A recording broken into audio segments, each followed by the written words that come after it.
Hello. You know, I never thought I'd have to say this again, but hello. Hello. And goodbye. Oh, well, that's sad.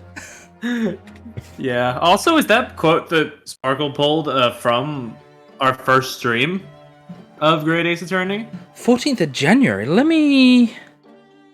Because that sounds right. Like 14th of January sounds like the starting point. Because if that's the case, then we are one day off from being from streaming these games for 8 months almost exactly. God damn. Let me check. Let's see. Great Ace Attorney Chronicles. Yeah, the first one was January 14th. God damn. Oh, damn. We were close then, yeah. Yeah. Right, so, as Parry knows, I did all of this off stream. The only thing left now is the escapades. Yep. The thing about the escapades, I don't know if I've said this already, but they are all based off the first game since they were bonus content for the first game, if I'm remembering right. Yeah. Yeah, looks like... We're... Gregson's here, Kazuma is still Kazuma. Yeah. I played the escapade entitled Episode 1 in the Defender's Antechamber. This escapade includes spoilers about the first game's story. Continue? Fuck it, why not? It's vague spoilers, eh.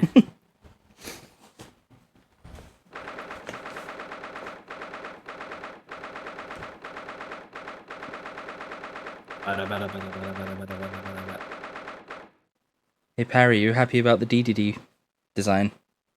Yeah. Oh, yeah. Oh, was Kuriko to me? I believe so, and I think I voiced the other guy. I could be wrong about that, though. Just look at my priceless treasure now. Myself I have scrubbed and scrubbed. But the repellent odor of meat will never be repelled from its resplendent surface again. I have it back in your possession, at least. You should be grateful, old man.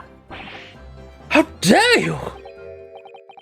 Excuse me, but I'd just like to get that Zabuton cushion there if I could. Rest assured, you miserable military malefactor, this is not over! Incarceration awaits those who would defraud a senior citizen for his priceless treasures! Watch your tongue, old man! Mark my words, I won't... Sorry, Sergeant, but could I just get at that Zabuton cushion there? Hey, Arno! Is it Zabuton? Zabuton? Zabuton sounds right. Zabuton, okay. Cushion there as well? Oh. I won't go to jail! Never! Imagine if I did. The very next day, my boy would starve without the chain of command in place to provide for him. Hi, Arno, how you doing? Using the charge to protect yourself? Myself, I call that absolute cowardice. Oh, really? Who just employed the poor old defenseless senior citizen tactic, The way to fight an enemy who's using tactics is with a tit-for-tat strategy. Sorry to interrupt again, but I just need to get at that Western-style cushion there on the sofa. Enough of this insubordination! What do you want, man? Oh, please, don't mind me. Aha! Do my eyes deceive me, or is this the wide-eyed criminal from the trial before? Wide-eyed, perhaps, but criminal? No. What is an unhealthy fascination you exhibit with the seating arrangements of others, Why were you peering under the cushion of this upholstered seat? Oh, well, the thing is... Any luck? Did you find it? Did Karuma fall back there? No, sadly not. I don't think it's here, Kazuma. Ooh, I'm slightly winded because I had an extended conversation with my friends after the direct happened. Ooh, fun. I'll be fine though, of course. It's just I might need to break for water at one point. Yeah. I have some. Absolutely. You really are a liability, Ryunosuke. Report at once! Have you lost something? Is that it? Yes, we were just on our way to a party to celebrate my friend's victory here when... I realized that my university pin badge was missing.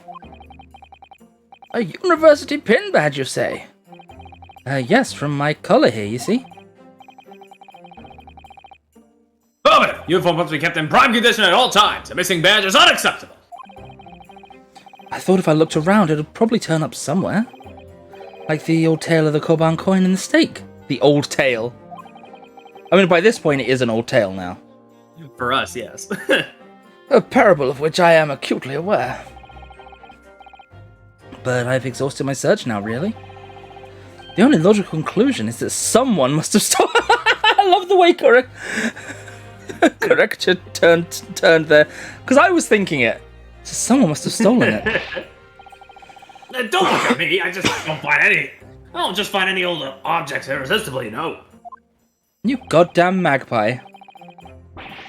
We're having a little trooper idol here swallowed something like that.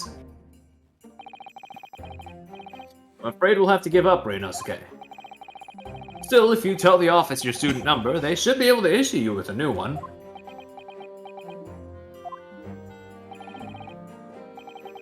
What's the matter? Oh, don't tell me. Yeah, I don't remember my student number. I don't believe it. I mean, this is the second time you've lost your badge, isn't it? Third, actually. If you didn't think you could remember it, you should have made a note of it somewhere.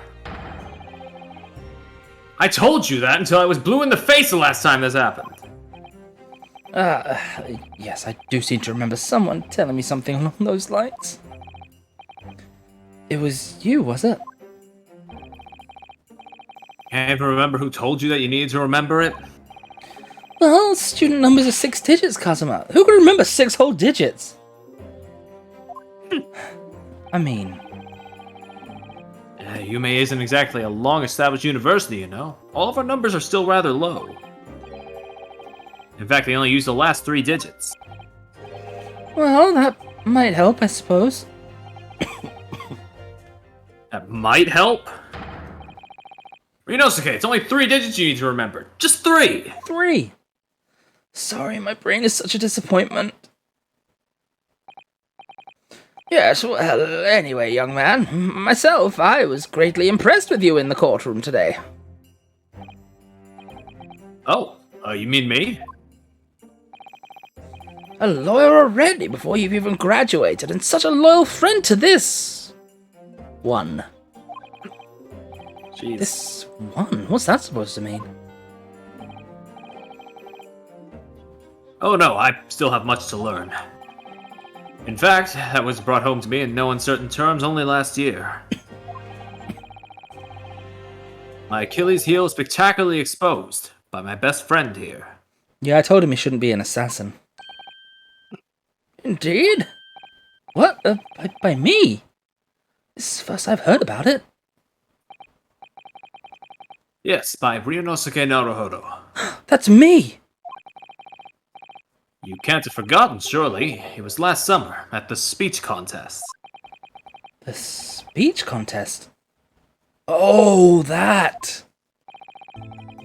Contestants had to take to a stage and deliver a public address on any subject they chose. We were competing to give the most compelling and powerful speech. And yours was great. It made a huge impression on the audience. Obviously, since I was a budding student of law, I was determined to win. And sure enough, one by one, my opposition fell. When I reached the final at last, I came up against you. Oh. Yes, so you did? Not being rude, but when I first laid eyes on you, I thought to myself, What did you damn, think this man is gay. That's what I thought about you! Oh shit. This cheeky, wide-eyed no-hoper is out of his depth. It's gonna be a pushover. That's your version of not being rude, is it? Well, I paid for my complacency, because it brought on that humiliating defeat.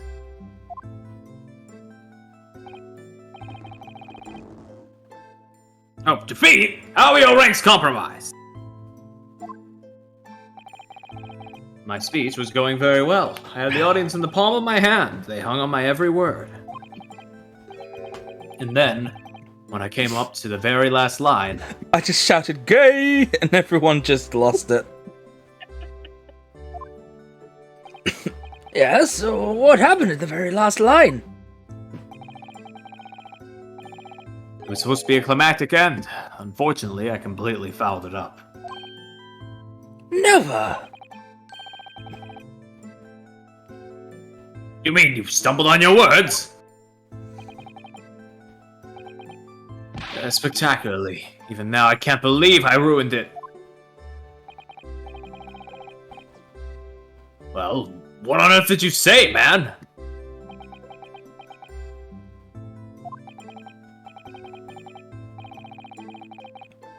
Ryunosuke, you'd better say it. I still can't get my tongue around it. Sure, of course.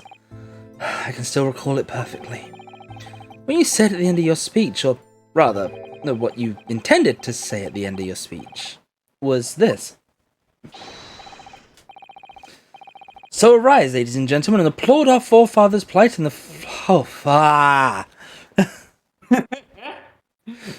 So arise, ladies and gentlemen, and applaud our forefathers. Oh, fuck this!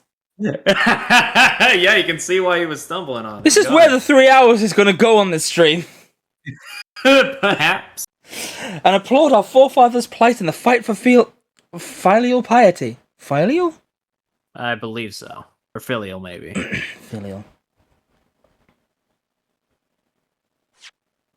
So arise, ladies and gentlemen, and applaud our forefathers' plight in the fight for a filial... Why did I go back to it? So arise, ladies and gentlemen, and applaud our forefathers' plight in the fight for filial piety. There we go. We got it. We use that one in the edit. And what went wrong? I can only imagine, really. Hey, editing parry. That's the one we're using. What indeed? Myself, I see no problem with the pronunciation of those paltry words. In that case, old man, I invite you to say it yourself. And we're back at the line. Very well then, I shall. So arise, ladies and gentlemen, and applaud our forefathers' plight in the fight for filial piety. It's impossible! The arise, ladies and gentlemen's part delivered perfectly. Well, obviously. The next part had me floundering for a whole 5 minutes. Wow! Didn't take me that long, did it? No. By the end of it, I was on my knees in front of the podium, a blabbering mess. Jesus Christ, that is an extreme reaction. And that's when the audience started to heckle you. Wow! Arise, arise, they were shouting. Hell on earth. But then, of course, this man went and delivered his word-perfect speech with a perfect ending. How'd it go again? Let me see. So, my dear fellows, the message is simple. Treat your father and mother with respect. Something like that. I mean, talk about saying the obvious. The fact is, I lost to that speech. Tongue-tied is the only way to describe it. Well, it is quite tricky to say, I agree. The final fight for filial piety, especially. And ever since that day, I've had this question whirling around my head. Will he go out with me? Why did our forefathers choose such an awkward phrase? Was it to mock their children? I mean, it should have never been called filial piety. I didn't read the rest of the line. Whoops. Should have been called filial piety in the floor space. Floor space! Ah! At least you're going to Great Britain soon. It might not come up much there.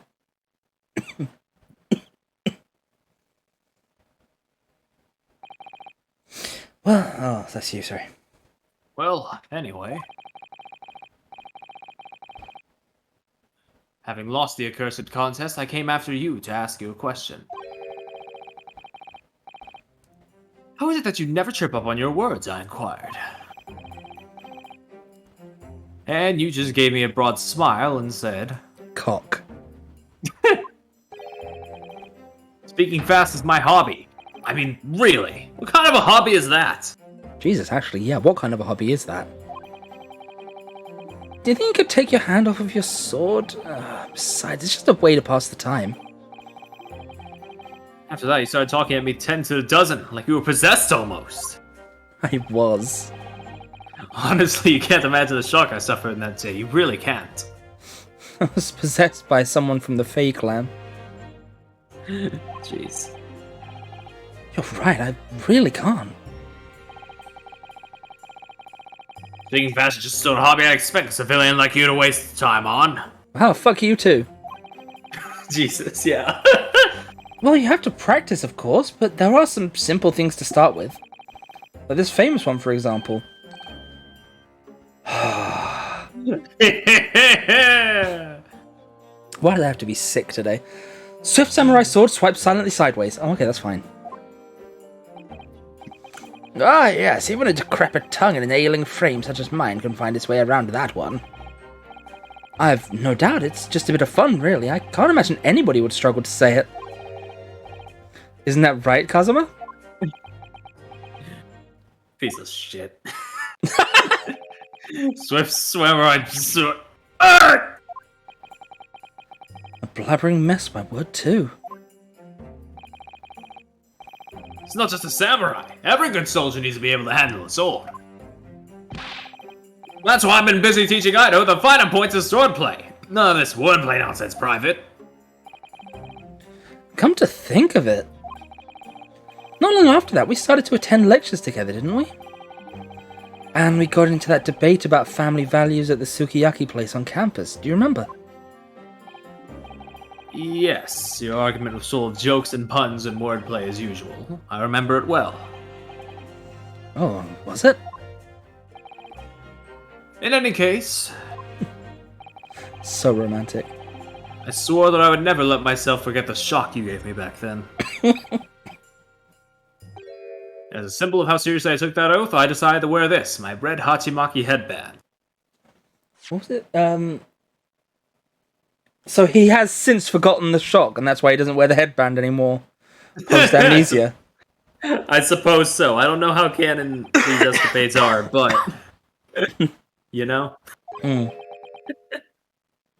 How do you write a game this gay without admitting it's gay? History will say they were really good friends.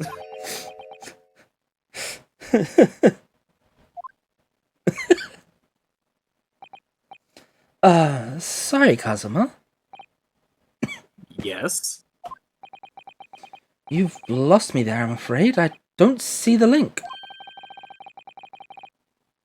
What does your red headband have to do with your oath?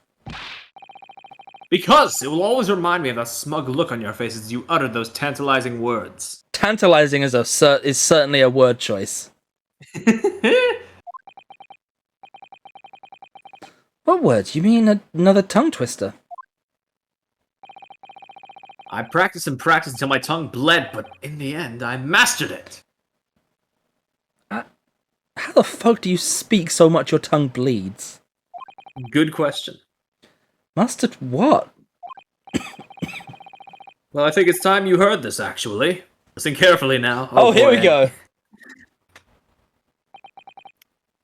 Here goes. Red headband, lead headband, dead headband. There! Word perfect, see? Red headband, lead headband, dead headband.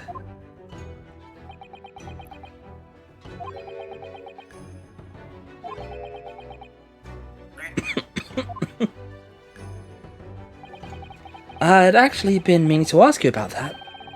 About the story behind your headband, I mean. Well, now you know. So that I'll never forget the shock and humiliation of that day. Until I did. I wear this red headband every single day without fail. Well, I don't know exactly how much of a shock you think you had back then, but... It can't might be more than the shock you've just given me now. What do you mean? Well, I'm sorry to have to tell you, but the tongue twister I said didn't go the way you seem to have remembered it. Huh? It's just as famous as Swift Samurai Sword, so I can't believe you didn't know it, really. It goes, oh, for fuck's sake. Red bread pan, lead bread pan, dead bread man. Wait, what? Red. It seems I've knocked some wind out of that headband of yours. No, I haven't. No, it doesn't. Nope, it's still going in all its 60 FPS glory. Not too late, Private. You can always start wearing a red bread pan on your head instead. Your youthful vigor is manifest, young man. Your cheeks are glowing redder than your Hajimaki. Ah! Oh, so many words have to be so similar. So, looking forward to Great Britain then? Where you have to deliver speech in court in English? I suppose I can always sell sea sails on the seashore.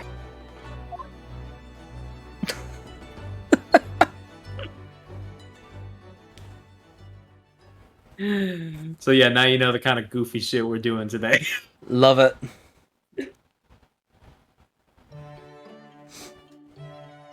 Once you troublemaker witnesses from the early trafficking battle of words in this friends and lead to a real tongue lashing. In a first-class cabin. In the second escapade, it transpires that another crime was committed aboard the SS Boria. The stakes are high as Sholmes and Stroganoff pursue the culprit, but there's more to the crime than meets the eye. It'd be nice if I could turn that alert off. Yes, Arno. Yeah. I feel like if you have save data from the first game, maybe it shouldn't, but also, I don't know. Did I turn the... Did I turn the... Well, how is vibrate? Oh, right. I suppose you can plug a controller in, can't you? Yeah. Vibrating keyboard.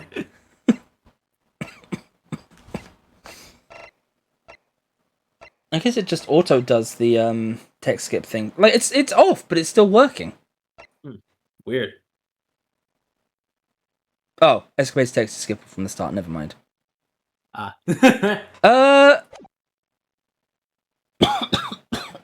Up to you, Arno. You can request it if you want. Hang on. Oh, let me check the thing because I know Isla requested something yesterday. Let's see. They requested super hanging off of amp, if that's what it was. Sorry, you go on.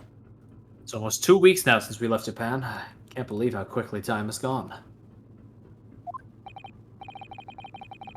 So, our next port of call will be Shanghai. I'm just going to sit back for this one. Who's there? Who could it be at this hour? A detective? A detective? Who? A great detective. I don't get it. What's a great detective? If you would just be so kind as to open the door.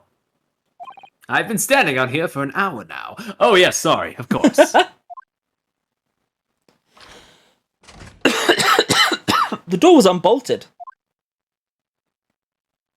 I mean, as far as I remember, we did not get any Kazuma Sholmes interactions, or at least not many in the games. So yeah, I don't think any. Unfortunately, it comes at the cost of my fucking voice. Is something wrong, detective? Are you investigating a case? Wherever a great detective goes, great cases occur. Indeed, I am the root of all evil. Well, I'm sorry. I don't think I want you in my cabin. Under our very noses on this steamship, a terrible theft just occurred. What?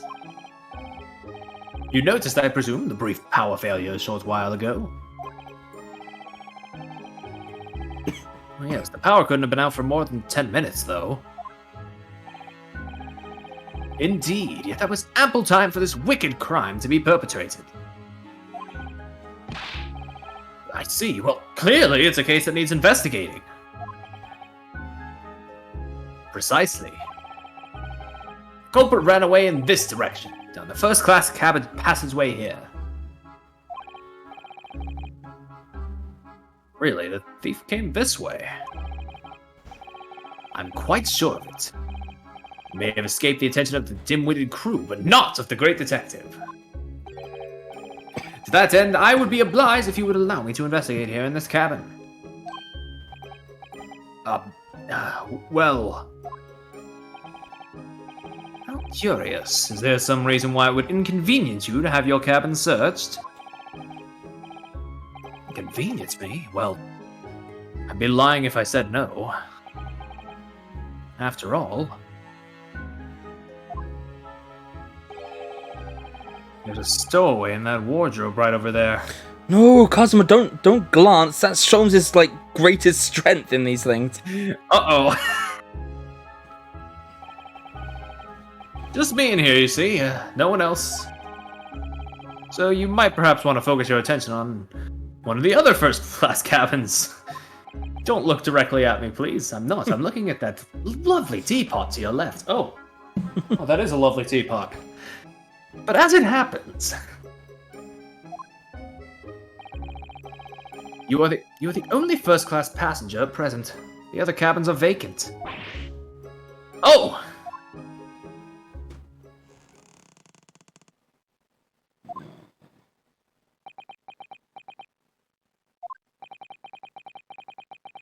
That rather tragic rumbling of the stomach arises from within you, my good fellow. Of course, as I said, I'm the only person in here. Oh, shit, hey, it's me, Kazuma's stomach. It's not long until dinner time now, so perhaps we could do this afterwards. I do apologize, sir, but it is of the first importance that the investigation is not delayed. Sorry about the redeem limit, Arno.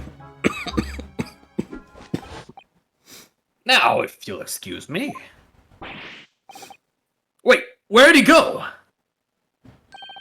Oh god. How did it suddenly move all the way over there? Yes, without a doubt. If the culprit were to be hiding in this cabin, it would have to be inside this wardrobe. I shall need to examine this wardrobe thoroughly. I presume you have no objection. I'm sorry, but I'm going to have to decline. Really, you won't find any... Fuck. You won't find any fuck. Those two rather tragic sneezes and a fuck arise from your good self. Of course they did. As I said, I'm the only person in here. Fuck. You have a curious knack of talking while sneezing then. Twice, no less. I mean, yeah, I just did. This is going to be a tough one to argue. I was watching you quite intently, sir. And I assure you I saw no signs of a sneeze. Couldn't Ryunosuke have held his nose? I did! As I was saying, I shall need to examine this wardrobe.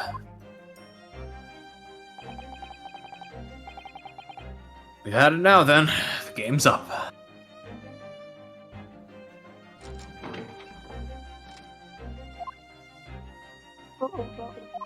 Oh.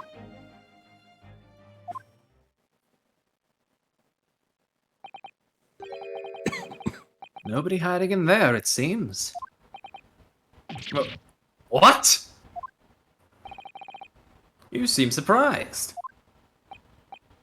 No, not at all. Yes, I am.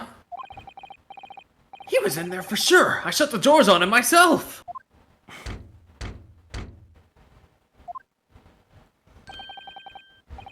More visitors?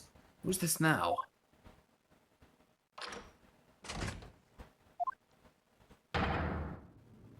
Excusing me! Oh, Seaman Stroganoff. Another Perry voice, I see. Well, what are you talking about? Sorry for disturbing, but crime has been committed on board ship. Yes, I heard a terrible theft, apparently. How do you know this? Well, the detective here just informed me, you see. Detective? Yes, I assume you must have asked him to investigate. Detective, could you...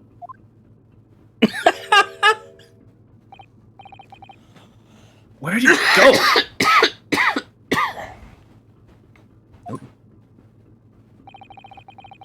I must ask you to cooperate with the investigation into this crime, fully. Oh, he's glaring at the wardrobe already.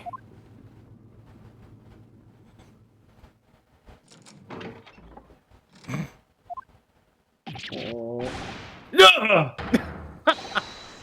Well done! You found me. What are you doing hiding in my wardrobe? My good man, I was merely assessing the practicality of concealment in such a place. And I would say that, at a push, a human could survive for up to 5 minutes in that cramped space. Inosuke's been there for a fortnight. Fortnite. Is he not human? Who are you? Shh. This is the moment of truth. The great detective is about to unveil the sordid details of this wretched crime. You mean to say... Yes, there can be no doubt that the culprit of this terrible theft did indeed conceal himself within this wardrobe. What? But that's impossible. He couldn't have done. Because my best friend was in there the entire time. Or at least I thought he was. Thought he was your best friend, or? How can you be sure of this? Elementary, my dear fellow. The criminal left behind the most revealing evidence. Himself. It was me. How else could you explain these 3 bones? Oh my god. Yeah. What the? It's right. Look at those gnawed bones in there. And 3 of them. Ah! The criminal has escaped this time. But I will find him and crush him. Can I ask you something, detective? Why, yes, of course. I am always delighted to answer an inquiring mind. This terrible theft, what exactly was stolen? Aha, what else but some steaks on the rib bone? Meat on the bone, if you would. Did you say bone on the meat? No, I said meat on the bone. Did you say steaks on the rib bone? On the meat bone. It took me far too long. Way too long to click what you were talking about. Goddamn meat on the bone. I'm excited I can make for that. a reference eventually. Yeah. I don't care. I'm excited for that not Danganronpa game. It looks interesting. Yeah. For this evening's dinner, 3 rib steaks were stolen from ship's kitchen only a short time ago.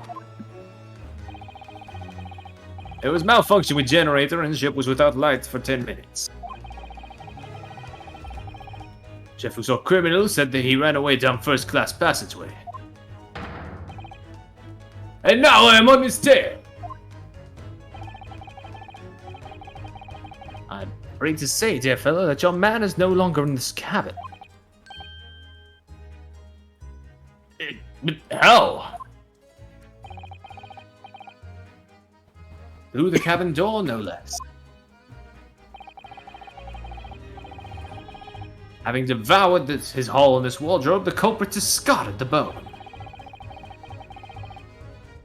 And concealed himself behind the cabin door as you came inside.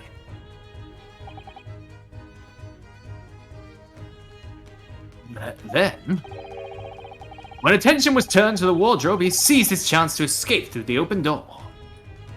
Huh. What? Make haste, my good man. After the culprit. I shall follow presently. Something troubles you, sir. I think maybe criminal is not running away at all. What are you suggesting? Now I know where the dog is buried, Mr. Asogi. Me? Uh-oh. Ah! When I think that you are culprit, everything is falling in place. The criminal had disappeared in first-class passageway. The bones in the wardrobe. All clues are pointing their fingers at you. Or Sholmes went in there for a snack. Don't be ridiculous. I would never. Yes, of course. I established at once that you couldn't be the perpetrator of this crime. You did? Why? How are you so sure? My dear fellow, there are but two things in this world on which one can rely with total certainty. What two things? The first is the word of a great detective, and the second is that Parry's going to be overrun with voices in this one scene.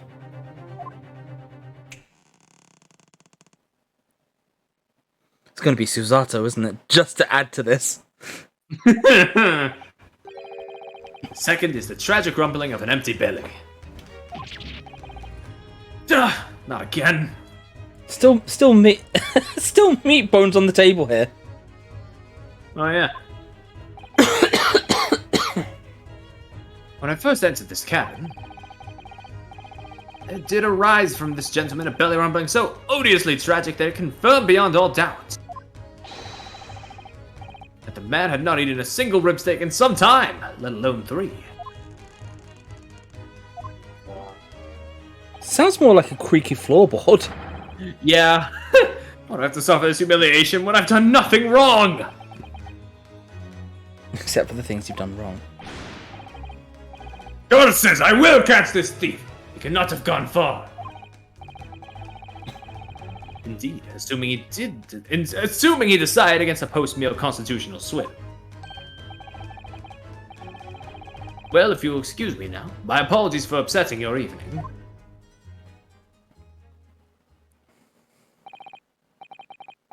Detective! One moment, please. Yes? That was a most remarkable deduction. I should be kind enough to tell me your name. Ah, quite slipped my mind. You have been talking with the one and only Sherlock Holmes. I see. Well, I'm Kazuma Asogi. I'm a student on my way to Great Britain. Pleased to make your acquaintance, Mr. Asogi. Oh, and before I forget. Oh, and that's how he knew Kazuma's name and knew it was a big deal. Again, assuming these are canon. Yes. I mean, there's nothing that contradicts canon, I don't think. I feel I should warn you. Live cargo is strictly forbidden on this vessel. So you would do well to conceal the stowaway currently lying low under your bed as carefully as possible. Oh. Under the bed? I bid you farewell then, Mr. Asogi.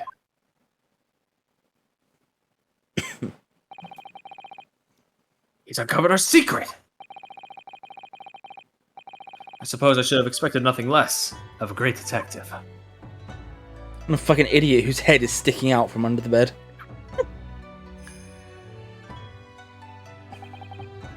Now then. When did you move in under the bed? I thought we had it when he opened the wardrobe door. I would love if this scene just cuts before Ryunosuke says anything. Well, it was thanks to that split-second chance you engineered. That I what? You distracted him for a moment, remember? When you suggested he investigated the other cabins instead. Oh yes, he turned to look towards the corridor, didn't he? Well, I couldn't see what he was doing, of course. But I thought to myself, it's now or never, and the next thing I knew, I was under the bed. Also, I like the fact the books are stacked up properly. Yeah. Nice little attention to detail. You really know how to give me a scare, don't you? Anyway. What's all this about the rib steaks, eh? Sorry about that. I've just been so hungry. Weird seeing this face from the front, kinda. Yeah. Ever since we left Japan, stuck in that tiny wardrobe. Well, you should know. You've been splitting all your meals with me. You must be starving too, surely. Right on cue. There was that power cut before, wasn't there? For about 10 minutes. So it was then. I caught a whiff of the most delicious smell. And I thought to myself, it's now or never. The next thing I knew, I had steak in my hands. I just can't help getting himself into trouble. Well, alright, you were hungry, but 3 steaks? Thanks to you, 3 crewmen are going to go without tonight, I imagine. I've got an idea, Kazuma. If you die, then all the meals will be rationed evenly. No, it was just the one. What? I only took 1 rib steak from the kitchen, that's all. But I don't understand. Hey, I'm not that selfish. If I'd stolen 3 steaks, I'd at least have tossed 1 your way. I'm not your pet dog. I know, I'm yours. Oh, well, in that case, who stole the other 2? Ah! Do you think... Could there be a ghost on board?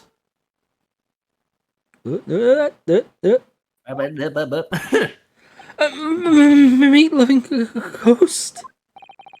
You only had a single bone in the wardrobe when Ryunosuke moved the hide under the bed. Means that the other 2 bones can only have been put there by one very flesh and blood person. Oh, Sholmes.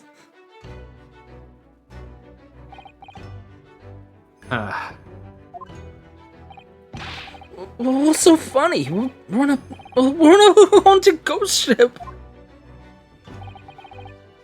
A great detective or a great mischief maker. Either way, I think I'd like to spend a little more time getting to know that man. Ow! The great Hairlock Sholmes. Oh boy. Well, unfortunate.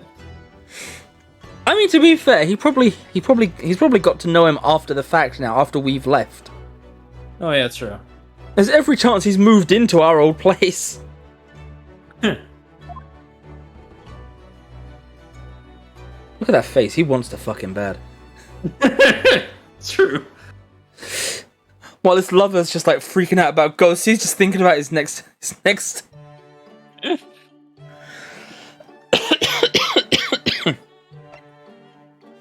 This escapade takes place as Ryunosuke and Susato visit Lord Strongheart to report on the outcome of Mr. Natsume's trial. They find a flustered Inspector Gregson attempting to solve a very taxing problem before his time runs out. Doesn't this one happen in the game? Perhaps. Also, Arlo finally tweeted about the direct. Oh, yeah, I saw Arlo was trending. What did he say? Hold on, I'm getting back to it. Okay. Oh, it was a quote retweet of one of his editors, and he was like, "I blacked out, but this kind fellow revived me, is helping me make videos." which I can only take as that means, yeah, he fucking freaked out. Absolutely. Just like you did with Kirby and your fucking close Elia's stream. To be fair, I then proceeded to Reopen hijack my other friend's voice chat while he was streaming.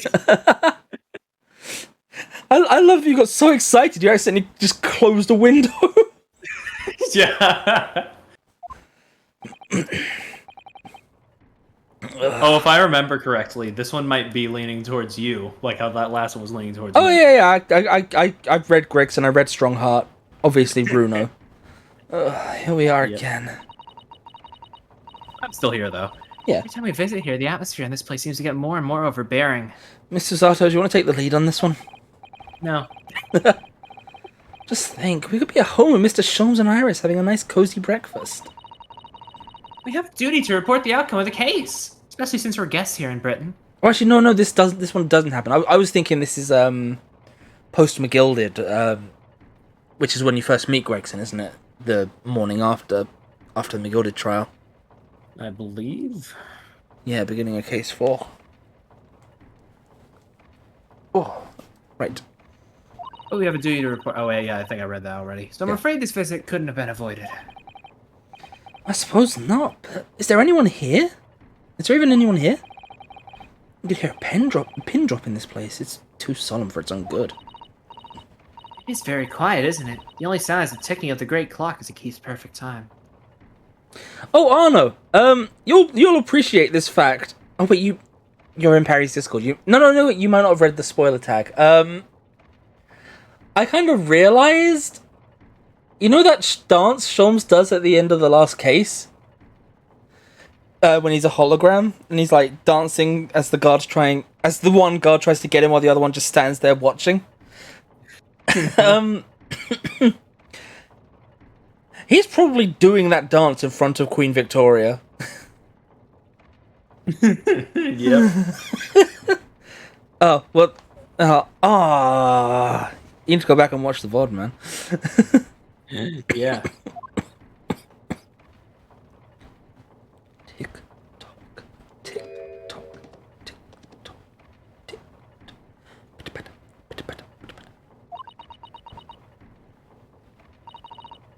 What was that, I wonder? Sounds. The usual comforting sound of the clock seems to have been joined by a less comforting shuffling sound today. Yeah, Sholmes.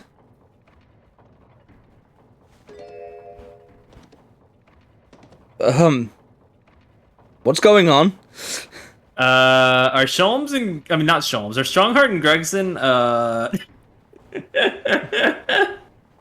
I don't know. They're reaping each other. Reapering at each other. You're right. Something's disturbing the rhythmical ticking. It sounds rather like an unfit middle-aged man running from pillar to post. Clumsily.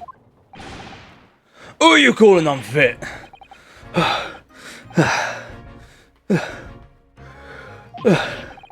Oh, Inspector Gregson, what are you doing here? What am I? Isn't it flaming obvious?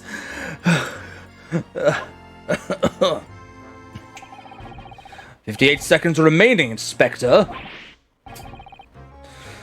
Well, we'll have to talk later, sunshine.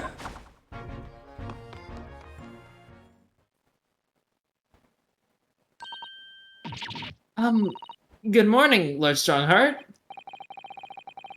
Oh, he's really looking fiercely at his pocket watch today. No, he's not. And good morning to you. Business so early in the day. Oh, yes, well, I mean, it's about the other day, We are to deliver our report, Lord Strongheart, as our dealings with Mr. Natsume are now over. First or second?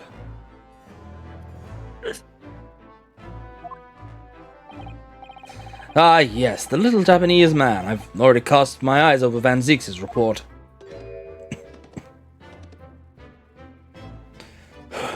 I must say, the outcome surprised me. I thank you for a job well done. You are too kind, my lord. It's not here, it's not there, it's not over there either!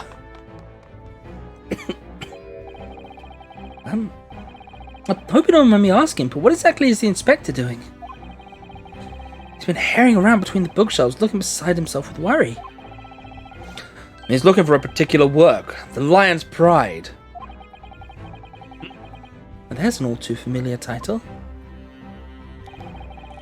I'd heard it was a popular tale, so I obtained a copy from the rental library. However, it wasn't able to maintain my interest, so I soon cast it aside. I happened to notice a vacant spot on one of my shelves at the time, so I duly stowed the book there. Unfortunately, I no longer remember where that was. Oh, not there! Not here either! Oh, come on, where are you, Lion's hiding? The book is due back today, so I've asked Gregson to locate it for me with his investigative prowess. Inside 5 minutes. Say, I've never seen anyone working so hard to find something. He's like a man possessed. Ah, yes, that's because this month's salary is staked upon the outcome. I am a complete cunt. But whose instigation? Let me guess, a stony-faced lord. And the 5-minute time limit? What's the significance of that? There is none, just my vulgar, mischievous spirit showing itself, I'm afraid. Oh, that strong heart. What a rascal. Oh, that strong heart, what a prick. Oh, by your own admission. Ah! I can't. My feet are killing me. 5 seconds. 4, 3, 2, 1. Time's up, Inspector. Ah! Which means that next month you will work unpaid and have no days off. And will die. Yeah. Oh, no days off. Death! Also release the birds. Didn't even ask to do that. I must have tripped it when I was running around.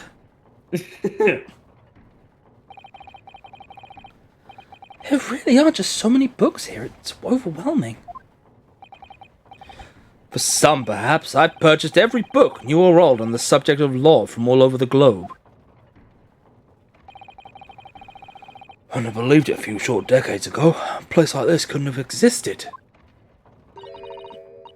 What do you mean, Inspector? When I was a lad, no one ever dreamed of buying books. Filthy rich in Victoria, and so financial abuse of lower classes is peak entertainment. Oh, that strong heart. What a monster. Yeah. Monster. Affectionate. Is it though? No. Oh, I see. Western books are such luxury items, I suppose. The leather covers and fancy bindings. Nah, that's not it. Oh. It was a tax on paper, see? On paper? Yeah, I mean, it was abolished about 30 years back now, but it used to be the case. There was tax levied on any kind of paper. So obviously that meant most folk couldn't afford to buy any books at all. So, is that why places like the rental library you mentioned before came into existence, Lord Strongheart? Indeed. Vestiges of the paper tax system, you could say. The general public consider books as items for hire. I don't. Release the birds! London is home to a vast lending library of some 3.5 million books. You couldn't hope to read all of that even if you were reincarnated 10,000 times. Even I would choose to rent a book rather than purchase it if I knew I would read it infrequently. The subject of tax has actually surprised us already in the last few days. It came up in Mr. Natsume's trial. First or second? Oh, I remember this one now. We're gonna have some trivia, I think. Okay. It seems that the window in his room is filled in due to some kind of window tax. That'll be true. Fortunately, the window tax was abolished here some 40 years ago. I remember us going into a lot of detail talking about the window tax at the time. Yeah. Sadly, in the East End in particular, many windowless houses remain. Britain's always had a bit of a thing for taxing stuff. Wherever they can tax, they tax. Sugar, salt, tea, coffee, you name it. Candles, beards. Wait, sorry? What was that last one? Did you say beards? Yep, beard tax.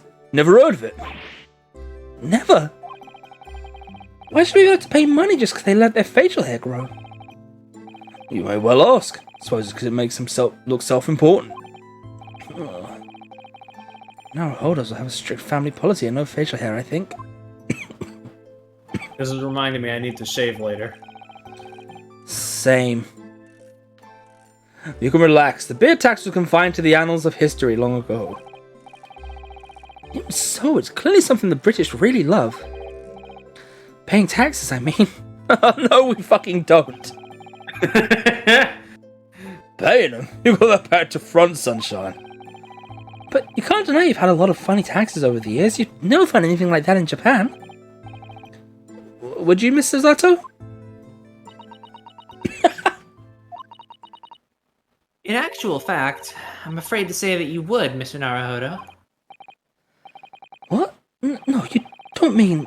Surely there's never been a window tax in Japan. No, but there have been similarly obscure taxes.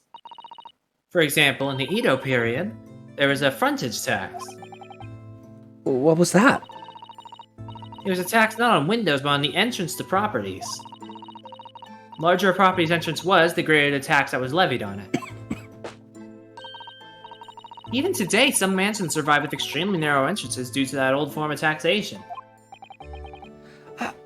I had no idea. Two Japanese as twisted as us Brits. But we never had a beard tax. I mean, that's really going a step too far. Well, no, that's true. I'm not aware of any taxes for beards, at least. What do you mean, at least?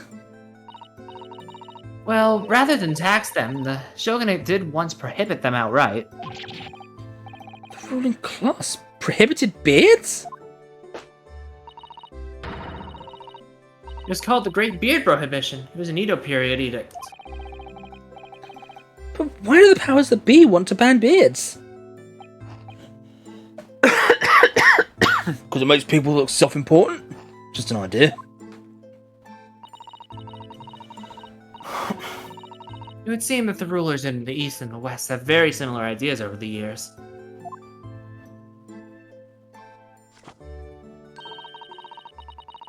There have been other unusual taxes in our history, even in our current Meiji period. They have?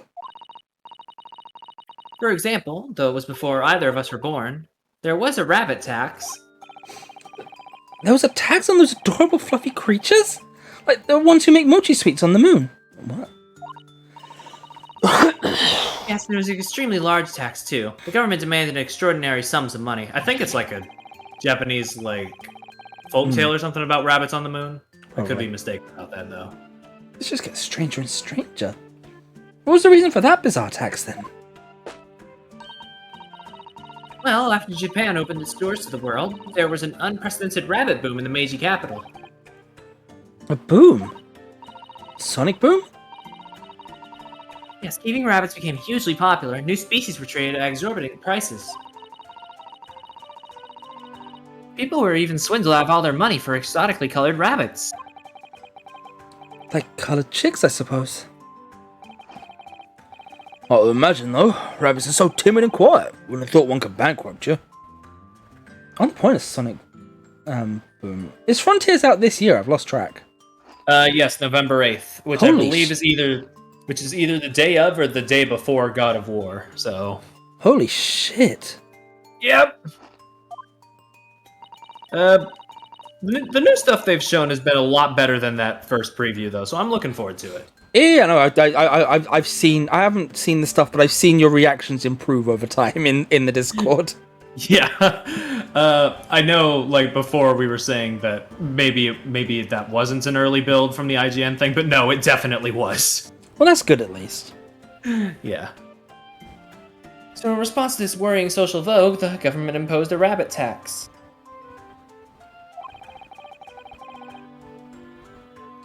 I suppose they couldn't just ignore the problem.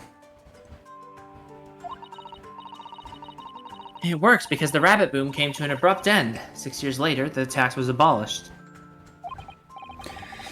Well, I hate to say it about my own country, but Japan is strange. Well, I hate to say it about my own country, but fuck England.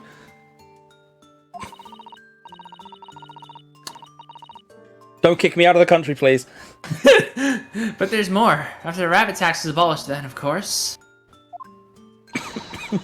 society reacted by launching straight into a second rabbit boom. Oh dear, the government didn't think that one through, did they?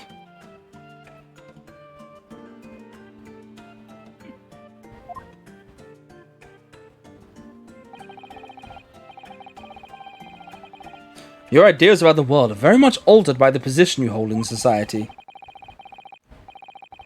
If you're responsible for the running of the country, you'll feel the need to raise revenue keenly.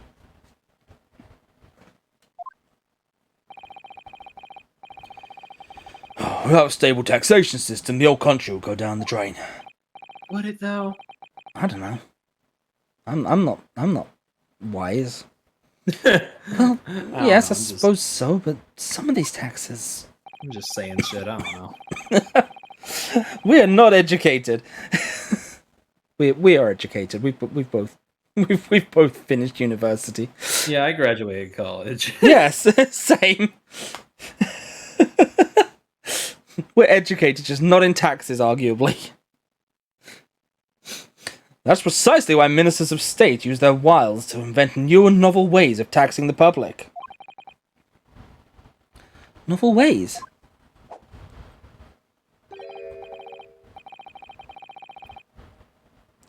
Tell me, Mr. Naruhodo, if you were one of my country's statesmen... Me? A British statesman? Yes. What novel tax would you impose? Pray, give us something truly original. Inside 5 seconds. What? It's something that everyone uses, Mr. Naruhodo, and really squeeze every penny out of the population. Penis! I quite the intense stare. I'm very glad Susato-san isn't in charge. The time is up. So, what's your answer? Well, air, maybe? Yes, how about air? An air tax, you say? Oh, well done, Mr. Naruhodo. A truly novel and fiendish idea. That they did a Doctor Who episode about. In space. Well, sort of. Well, everyone has to breathe, so while the population is inhaling air, my government is inhaling money. Blimey, you're a tyranno, huh? A somewhat radical solution to a country's revenue problems, but sadly not an original one. Oh, you mean to say... Really not. You mean a tax on air has been imposed in the past?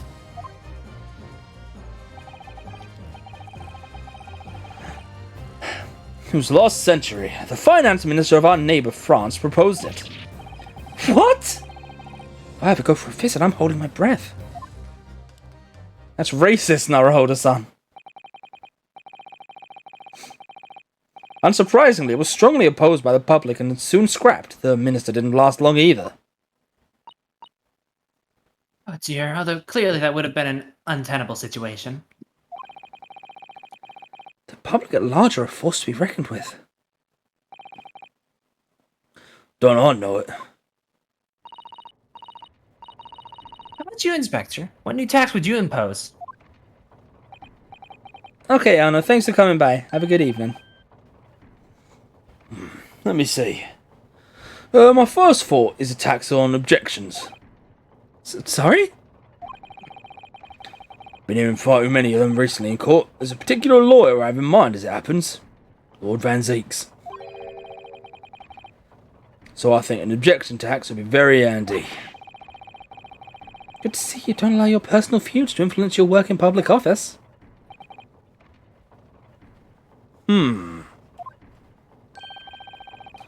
And 5 pence for every objection raised would be about right.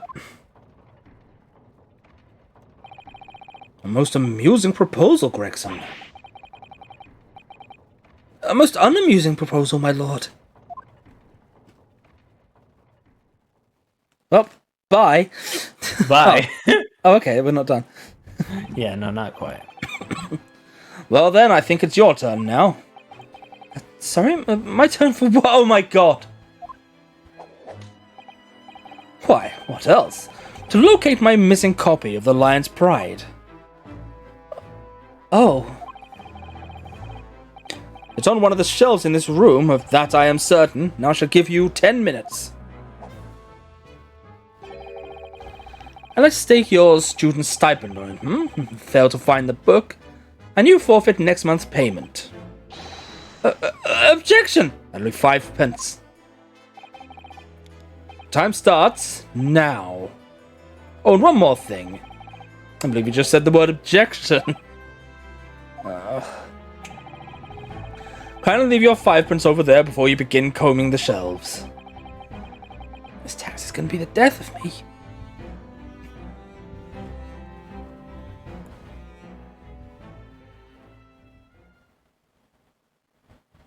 All right. Wow. Jeez. The fourth escapade unfolds one morning on Baker Street when Iris has prepared breakfast for everyone as usual. But Rinosuke wakes to find an envelope under his door containing a death threat. Who on earth could have put it there, and why?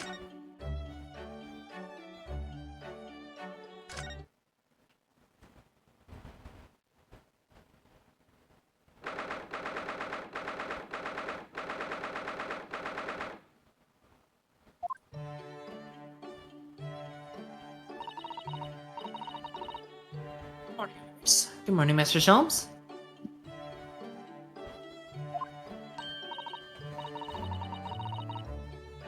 Oh, morning, Susie. I'll get breakfast on the table for us all. Ah, Mr. Sholmes. Morning. Come now, why the long face? Oh, sorry. The thing is, I just had a rather strange envelope posted onto my door this morning. With some rather strange things inside. What strange things? What was it, Runa? Do I cast a sense of mystery in the air? Nothing so exciting, I'm afraid, Iris. It was just 5 orange pips. I can't imagine what it could possibly... What? Oh, sorry. Orange Pips was in Naruto, and 5 of them?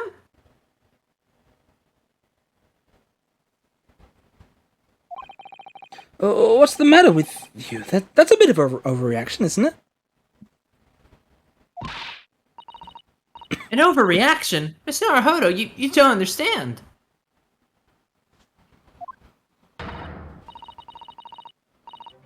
It's a warning. A notice of imminent danger to your life. What? To my life? What's the meaning of all this, Mr. Sholmes? My dear fellow, why do you make such an inquiry of me? Because the name of the sender was written on the envelope and it was yours. Oh. What? Right, Bruno, it says, sent by Sholmes, envoy of hell. It's just mirror dimension, Sholmes.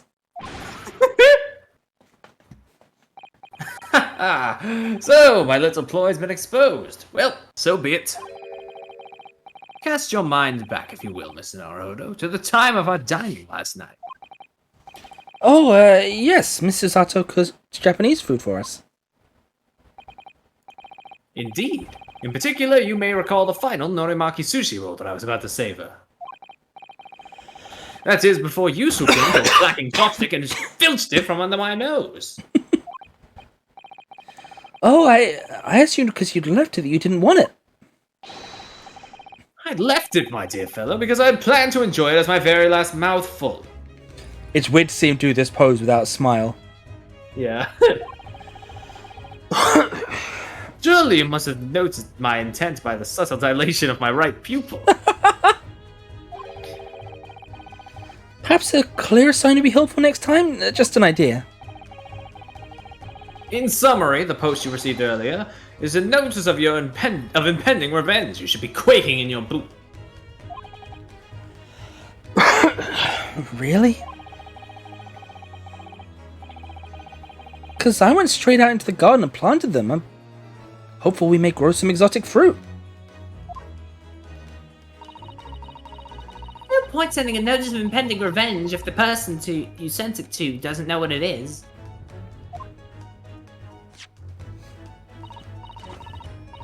Well, I knew, of course, because I've read this book. Yeah, sorry.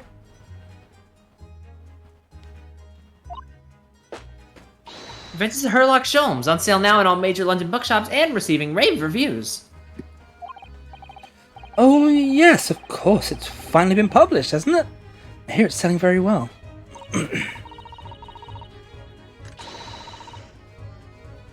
It is! 12 short stories in one volume! I've had a lifetime spending money already.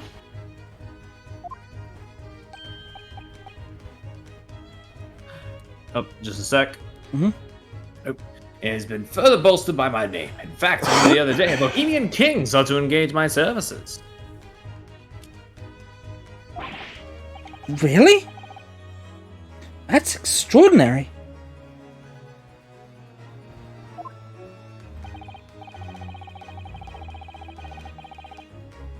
Of course, the gentleman persisted with some pretense about being a fishmonger for the duration.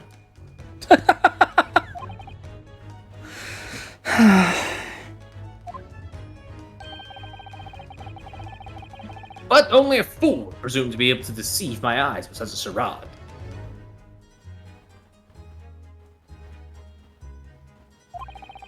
So how did you know he was the king then? Why, there is no mystery, my dear fellow. A distinct smell of fish accompanied the man's lowly apparel. Because he was a fishmonger! And though he tried to hide it, the left side of his mustache quivered in quite a manifest manner. Oh, Mr. Holmes, that's simply brilliant.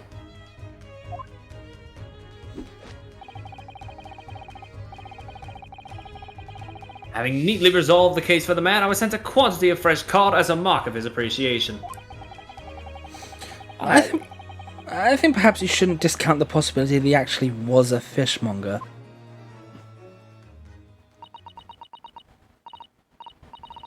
Is that...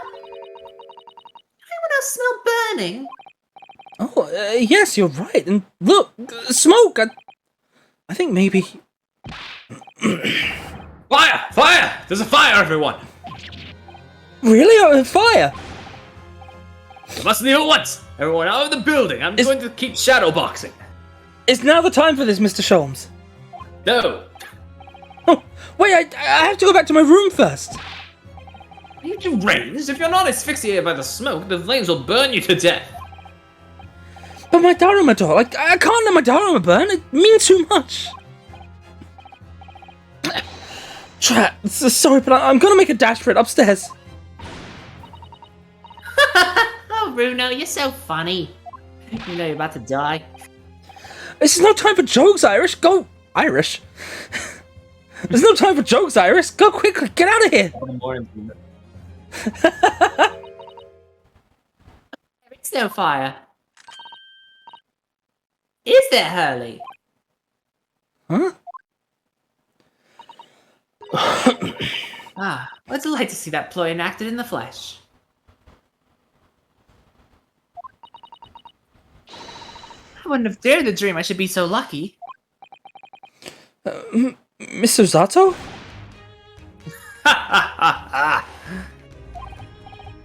Indeed it was a ploy. A devilment engineered by my pluckish spirit.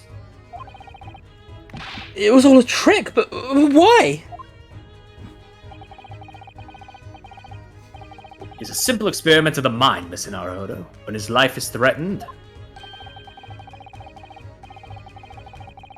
A fellow is compelled instinctively to protect that property to which he attaches matching importance. After your own life, Runo, the most important thing seems to be your Daruma doll. Let's not dwell on that, shall we, Iris? So, you knew all along, Miss Susato, that it was a trick? Yes, of course. The very ploys described in this book. The Adventures of Sherlock Holmes. Until now, in all major London books, I've been receiving their reviews. Not again. I have used the device quite satisfactorily in the past to solve a case. Oh yes, it was a great success, wasn't it? But then it became something of a habit, didn't it? You started yelling fire at every crime scene.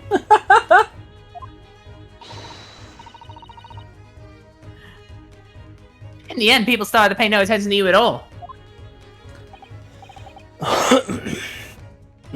Yes, that's true. There was a time when I was known as the Sholmes who cried wolf.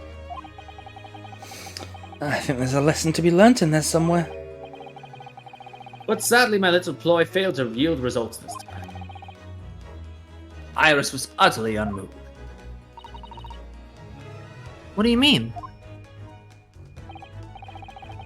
Well, I was anticipating that Iris would immediately expose her secret hiding place. The location of the nest egg she must have cached somewhere in this room. Nest egg? You think Iris has some secret savings? Why, naturally, the book is selling like hotcakes after all. I love Suzette Bitio.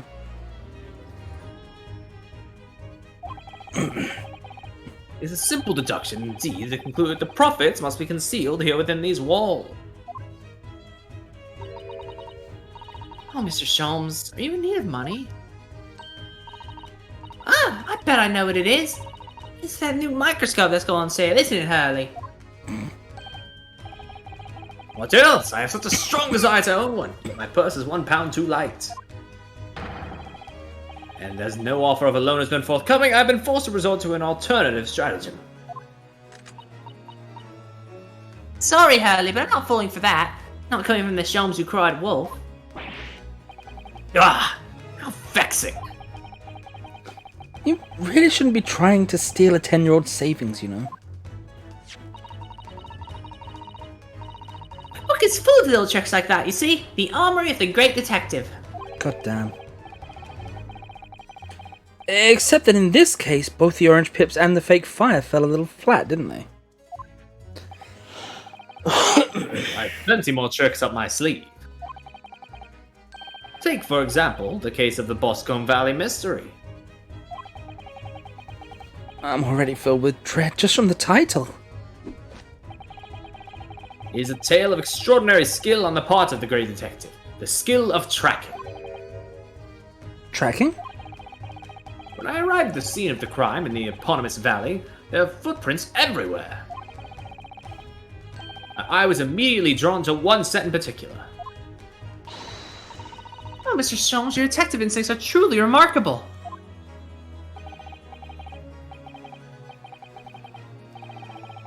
As you know, my dear madam, no detail, no matter how small, escapes the scrutiny of these eyes. So, I tracked my quarry, following the trail of his footprints all the way to this man's place of residence. It led you directly to the culprit's house? What a triumph! You misunderstand. It led me directly to my own house, my dear fellow. Huh? For the footprints were, in the final analysis, those made by my own shoes. Emily had left for Boscombe Valley as soon as he received the telegram about the case, you see. then he followed his own trail straight back to the Baker Street.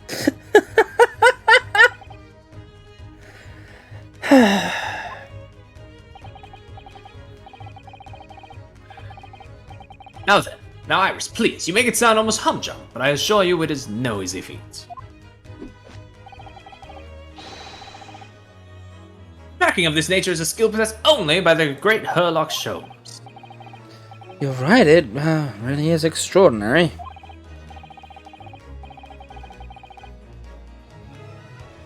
Oh, quite so, extraordinary is the word, and let it be the last on this subject.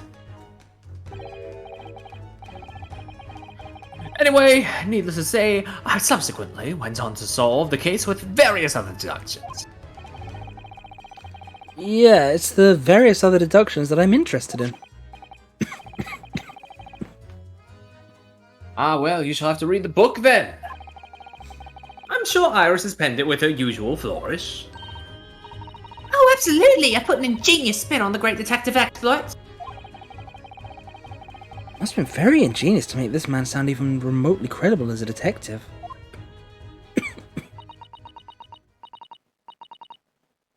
Wait, is that? Does it smell like something's burning again? We've had enough devilment for one day, Mr. Sholmes. Put your puckish spirit to bed. I assure you this has nothing to do with me or my spirit. What? Oh no! The smoke is getting thicker! You mean... It's not a trick this time. There really is a... Fire! There's a fire, everyone! Ah! Mr. Sato, where are you going? Stand aside, Mr. Naruto. Easy, Mr. Sholmes. What are you... Mr. Sholmes? Why did you just chuck that bust of Napoleon on the floor? Oh, look at that. All in amongst all the broken porcelain. Coins, sovereigns, in fact, worth a whole pound each. Stop, everyone. We must leave at once. Evacuate the building.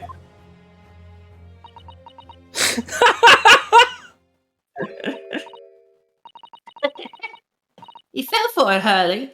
Hook, line, and sinker. Ah. Wait, you mean... Iris? I certainly wouldn't have guessed that that's where you'd hidden it.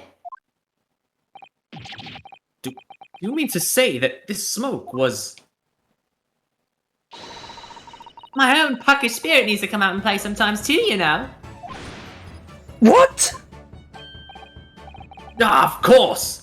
I know what it is, Iris. It's the indoor herb garden set that went on sale last week, isn't it? That's what you're after. I want so desperately, but I'm £4 short. Even though you told me you didn't have any money to spare before. I knew you had a secret nest egg somewhere in this room. Ah! You've outwitted me again. You really shouldn't let yourself be outwitted by a 10-year-old child, you know. So thank you for the loan, Hurley.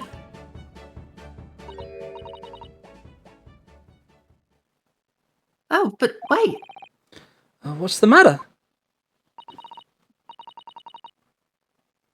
Where's Susie? She's disappeared. Oh, yes, that's right. She ran off up the stairs before, didn't she? Oh, what are y'all still doing in here? We have to evacuate.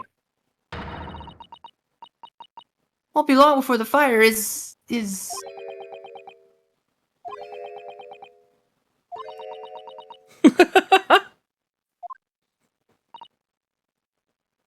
Ah. Sorry, Susie. Just working up to mischief once in a while, you know, but it's all perfectly harmless. Harmless, maybe, but oh so devious.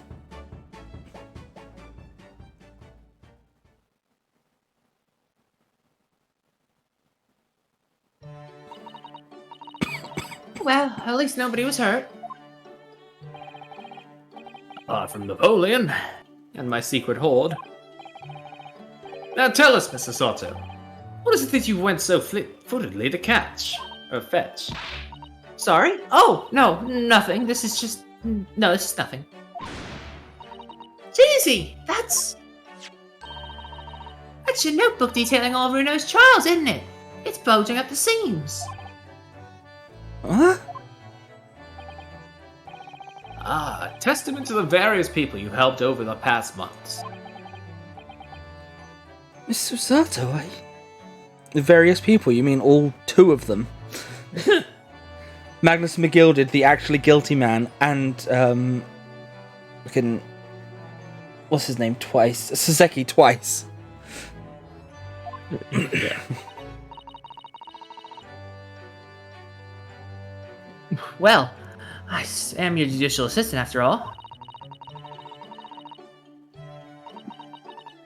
I would do anything to ensure the safety of these records, even risk my life if necessary. I mean, it's very important to me. It's like a diary of everything we've achieved together. I'm getting all teary-eyed now. Yes, in a stark contrast to a certain someone who would have fetched the Rumadol, I must say.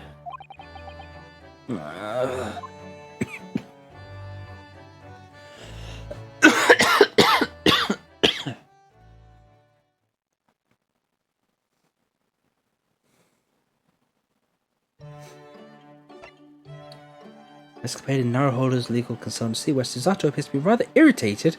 It seems Ryunosuke has been buying a little too much bric-a-brac, and now the whole place is brimming with things they don't need. Those latest purchases have really rocked the boat with Iris and Susato. Okay.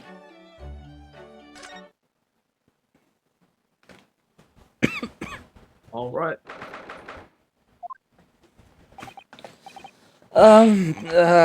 Hello, I'm back.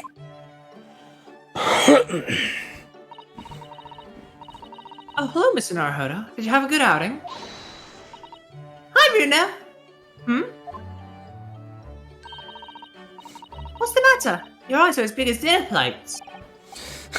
Iris, I wasn't expecting to see you here. I just made some tea, Mr. Naruhodo. Would you like a cup? A cup or two? Yes, definite tea. Ha ha ha ha.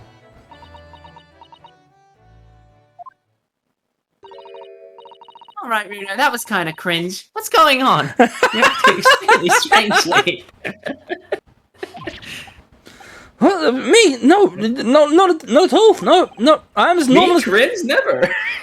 Me cringe? Never. I'm as normal as normal can be. Normality itself. See? Not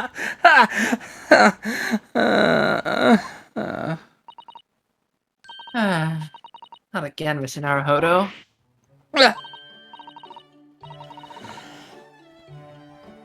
Sorry, not what again? What do you mean, Susie? Why are you pointing at that shovel, Iris? Good question. It's a spade. That's why. Wherever he goes on his own lately, he always seems to come back with a peculiar new purchase. Peculiar? Peculiar? What's peculiar about the things I've bought? You seem to think that anything British is a curio you simply must have. Because I must. You keep buying items of bric-a-brac even though you don't know what they are. Well, there are rather a lot of bric-a-brac shops and pawnbrokers and the like around here. It's when I've been to Lord Strongheart's to give my weekly report. I'm always so nervous beforehand. On the way home, I just find myself in the shops and... Yes, alright, I can't deny it, I've bought something.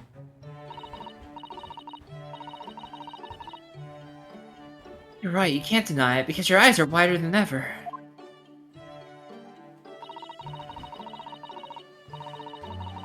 You really ought to put up a warning sign about them. Big as some potholes around here. It's hard to resist things in the bric-a-brac shop. It's also cheap. Mr. Sholmes has given me lots of useful advice about how to pick out the real bargains. You must remember, Bruno, that Hurley likes to have fun with you. Take his advice with a big pinch of salt. Well, that's true. That thing he told me was a pot stand wasn't a pot stand at all. But I'd never have guessed it was a collapsible top hat. Oh, and I'd never have guessed you could fill up this once empty room so quickly. Honestly, it's overflowing with things you don't need now.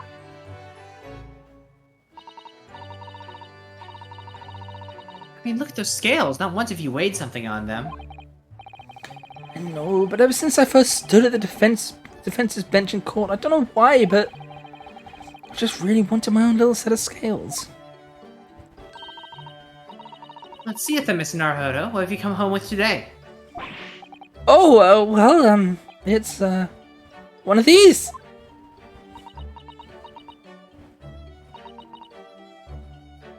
What is it?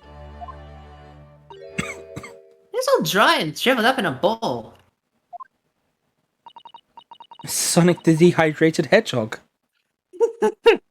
Really, Mr. Naruto, what is it? It's a sea anemone. An anemone? Yeah, I mean, I know it doesn't look like it at the moment. It's all shriveled up, like you said. Aren't sea anemones living creatures? The ones that dance about on the seabed? Yes, exactly. The ones that dance about on the seabed. Oh. They sell sea anemones in bric-a-brac shops here in Britain. I don't know whether they normally do or not, but I do know that I bought one today. Oh, why, Bruno? Well, yes, for the aquarium, of course.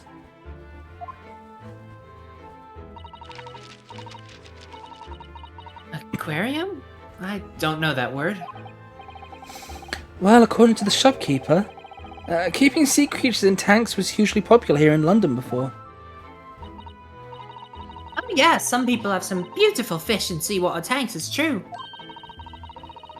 I mean, the aquarium became popular because the old glass tax was abolished. Oh my god. There it is again, rearing its ugly head, subject to taxation. It was no craze for a while. Everyone in London had one. For a while. Yes, it didn't last long. People's enthusiasm soon waned. It's just far too much work to be changing the seawater regularly in a city like London. Yeah, I could imagine, Jesus. Very true word said, I'm sure. You'd think people might have realised it from the start, really, wouldn't you?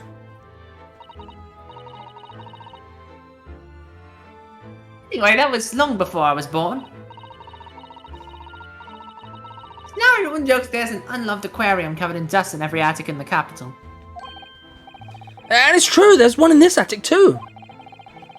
When I told the man in the bric-a-brac shop about it, he had these words of wisdom. That's why this is the age of the sea anemone, and that made a lot of sense to me. What?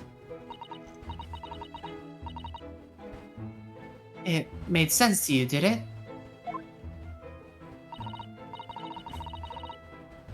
But Bruno, this anemone is completely dried up. You just need to soak it in water overnight and it'll be as good as new. That's what the man said.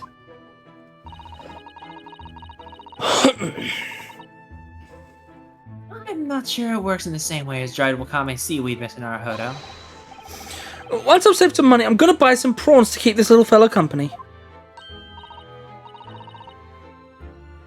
Oh, how exciting! Your office will be teeming with life. Will it really? Britain is a funny country, though. I mean, the sea anemone craze. Well, they say people in glass houses about comments like that here, Mr. Naruto. I forget there was a very curious rabbit craze in our own country not so very long ago. A mortifying chapter that people will try to erase from the history books 100 years from now, I'm sure. You know, there was another craze as well before the aquarium one.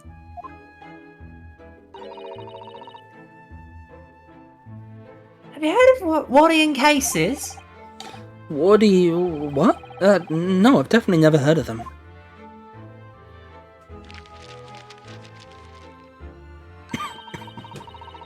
They were little glazed cases for growing plants indoors, I believe. Oh, I see. For plant lovers to raise their favourite tropical plants.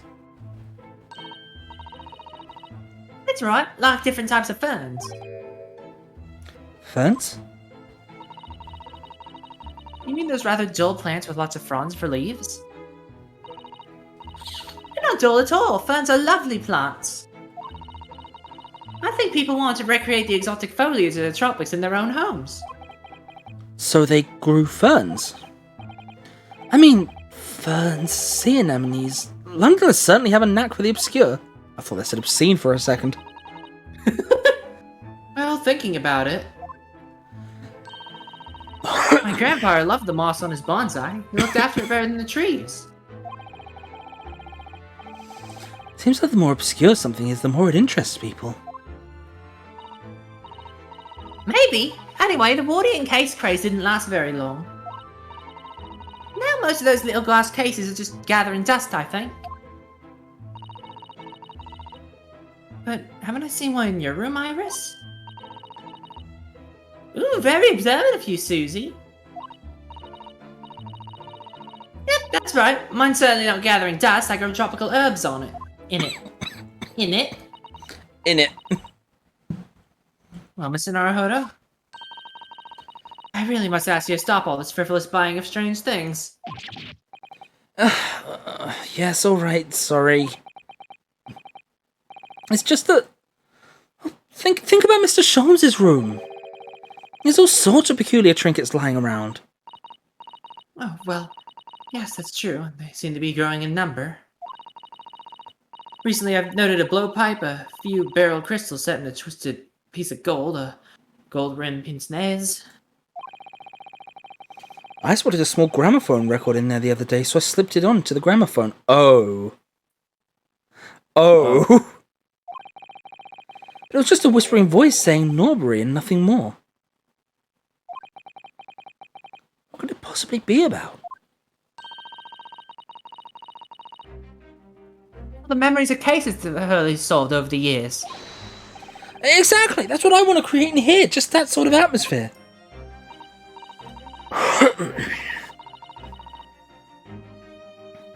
A room full of meaningless trinkets, each with their own unique history, you mean? No, meaningful. Oh, meaningful, shit. Yes, that. I knew you'd understand, Mr. Sato.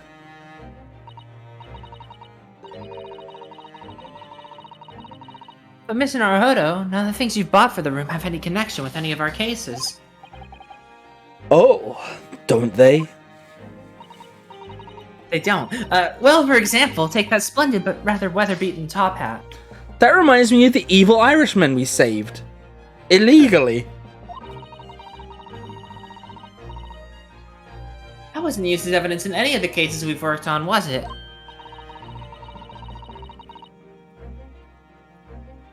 Oh, so you have two top hats if you count the collapsible one as well? No, the collapsible one is a pot stand, as far as I'm concerned anyway.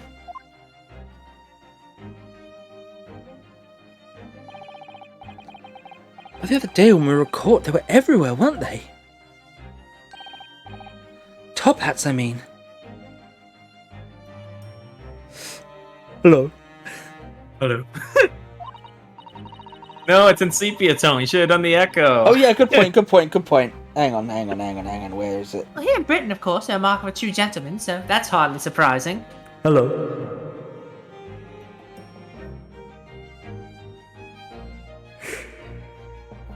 But I'm not sorry. If a man isn't wearing a top hat when he ventures outdoors, he'll be looked down upon.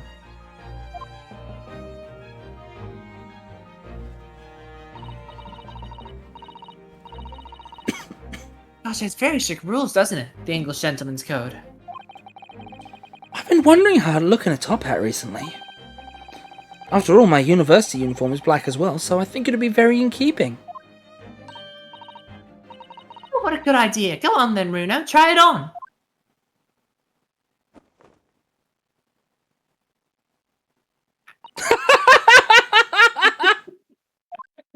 They are not amused. Oh. Oh, no, yes they are.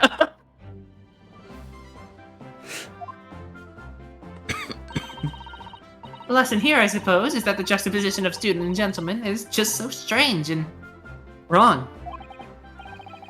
Well, I'd rather it didn't suit me anyway. I mean, these hats are ridiculous. I'd be willing to bet every foreigner who sees one of these for the first time thinks exactly the same thing. Why is that man wearing a chimney on his head? Glass houses, remember, Bruno? What do you mean? What about Japanese top-notch top knots? Those haircuts are the height of ridiculousness. Wow, Iris! I thought you were above this. Wow. Can't believe you. True.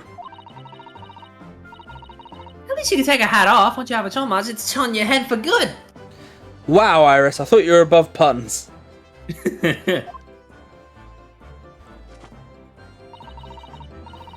I'd be willing to bet every foreigner who sees the John Lodge for the first time thinks exactly the same thing. Why is that man wearing a cannon on his head? I suppose that's what it means to have different cultures, isn't it?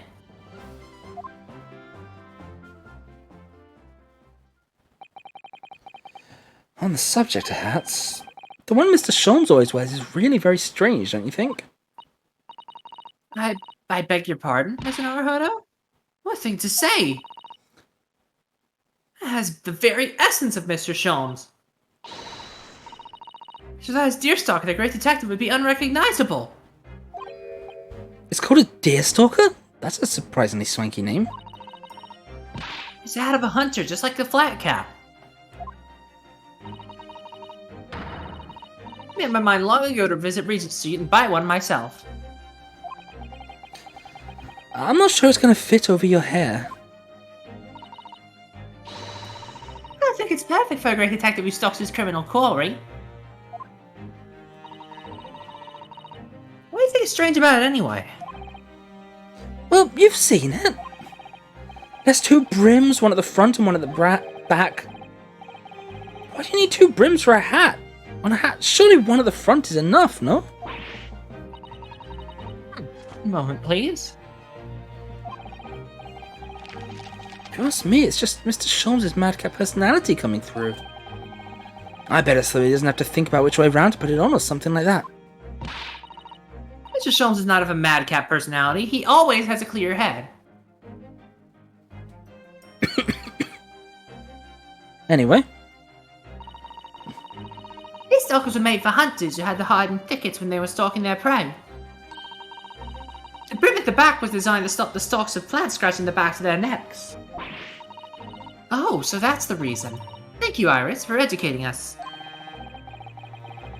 Mr. Sholmes doesn't spend a lot of time in thickets, though, does he? Well, no, that's true. I'm telling you, it's just his impetuous personality. That's my theory, and I'm sticking to it. Firmly. Ah, here you all are. Oh, good afternoon, Mr. Sholmes. I've not long since made some tea, Mr. Sholmes. Would you like a cup? I see I've come at a good time, Mr. Sato. Thank you. Now, there's something I should like you all to see. I designed myself a brand new Great Detective's hat. Oh. What the? There's a brim. At the front and the back, and at both sides. 4 brims in total. Your observation is quite correct, my dear madam. I'm a busy man, you see. But with this hat, whichever way I put it on, I shall always have it pointing the correct way. Oh. With my previous hat, I could, in an impetuous moment, wear erroneously with the brims on either side. That's impressively clumsy, I would say. And I must regretfully say, I think your madcap theory was correct after all. But really, Mr. Sholmes, with brims on all 4 sides like that, wouldn't it just be better to wear a top hat instead? Oh yes, then however you put it on, you have a brim all around. What? So true, so true! How could I have been so blinked to this fact until now? Well, fortunately, I happen to have 2 top hats here. If you just lift the pod off it, you're welcome to try that one there. Indeed I shall, my good fellow. Much obliged. But we don't get to see it. No, yeah, the budget on the escapades is practically non-existent. Yeah, there's nothing. Oh dear, Hurley, looks terrible. What terrible night could have possibly imagined? Oh, that's not good. Maybe it's because of your long face. Paired with a tall hat, it just doesn't work. Oh, I think it's very nice, Mr. Sholmes. Even if it will have the whole world in fits of laughter. Ah! I should have never meddled with it. Give me a deerstalker forevermore. Give me my regulation university hat forevermore. There's still hope that you'll graduate one day, Mr. Naruhodo. Don't give up. Oh, Christ, right, yeah.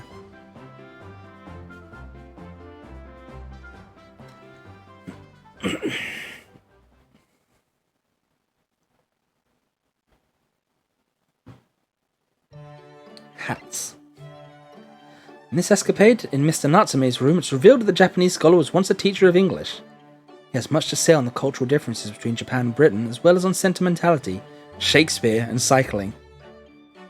Shakespeare, huh? Mm-hmm. It still fucking blows my mind.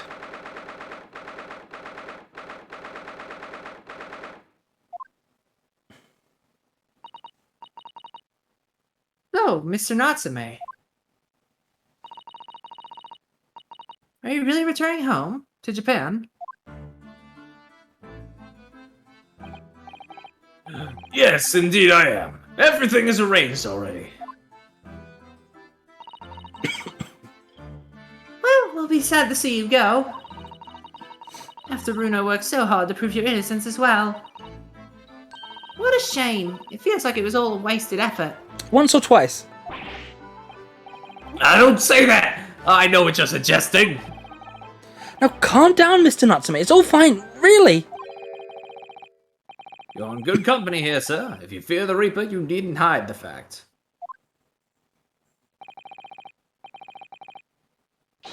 I'm a proud citizen of the Empire of Japan. I'm not a scaredy cat. Talking of cats, Mr. Sholmes just casually threw one among the pigeons there. Man like me belongs in Japan, not here. That's what I've come to realize. I wonder, a mustache such as yours is eminently suited to London, I might say. There goes Mr. Sholmes throwing another cat in. When I arrived in the city, I noticed everyone in London laughs at me behind my back like hyenas. Hysterical hyenas in horribly fairy godparents. I'm sure that's not true, Mr. Natsume. Oh, but it is. When I turn around and peer down the fog-filled streets, all I see is foreigners everywhere. Well, that's you, Bruno, and Susie in here, so that's 3 foreigners out of 5 people. I take your point. Well, the other day, I was taking a stroll through the fog as usual when a young man approached me from ahead. He's pale and gaunt, his back arched like a cat, observing his wretchedness move so deeply. I thought to myself, I'm not the only one suffering in this hell. But you know what? Can you imagine? It's just my own reflection in a shop window. A stunning, stinging, stupefying surprise! Don't forget, slap in the face. Everyone started laughing at me. Just a bit thereabouts, ladies passing by. Even the man in the shop window. Ah, yes, and a certain great detective would like to be included among the mirthful. Sholmes, Herlock, come on, Hurley.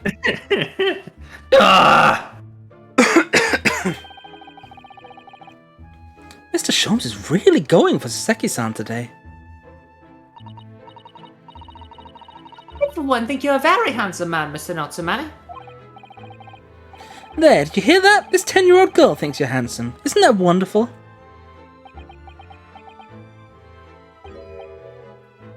It makes me feel suspiciously warm inside. He looks genuinely delighted. Point is, we Japanese are humble and modest. Studying on foreign soil surrounded by foreign people, how can anyone possibly enjoy that? No one could, it's impossible! You're genuine Japanese. If you say so. Actually, it would appear that there is someone. A Japanese man who studied in a foreign country and seems to have thrived on the experience. There is? What's this pose? I don't know.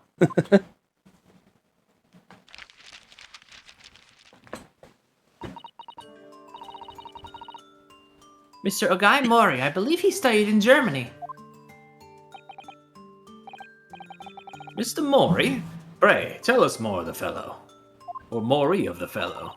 Hey. Well, today he's a very successful author in Japan. Oh, I've heard of him. He's the professor who wrote My Hime, isn't he? My Hime? I suppose in English the title would be Dancing Queen, maybe? Who's a huge ABBA fan. Oh, I see. A tale of a woman who waltzed her way through the world, perhaps. You really needn't make up a silly translation, you know. It's officially called The Dancing Girl in English. It seems Mr. Mori greatly enjoyed his time in Germany. He became close with a local lady while he was there. Oh. Close, you say? With a local lady? Compatriots' criminally contradictory conduct! Fair enough, Pants. Well, I suppose your experience of studying abroad depends to a large extent on your character. As they say. Many men, many minds! Mori has an open mind. Mr. Natsume a closed one. Possibly a slightly black and white view, don't you think, Mr. Sholmes? Well, anyway. Yes, how you feel about being abroad? Why did you choose to study here? Wasn't it to further our nation's understanding of the English language or something? Yes, that's right. So what were you doing in Japan before you came to Great Britain then? I was a school teacher. Of English, of course.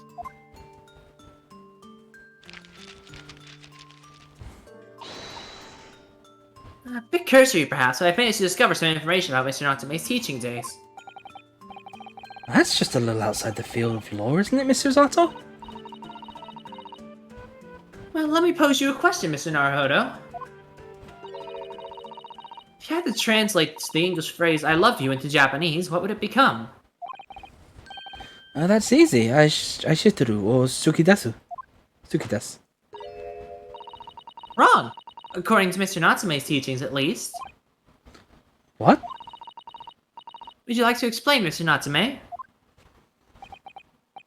Yes, of course. Your research was very thorough. I always used to tell my students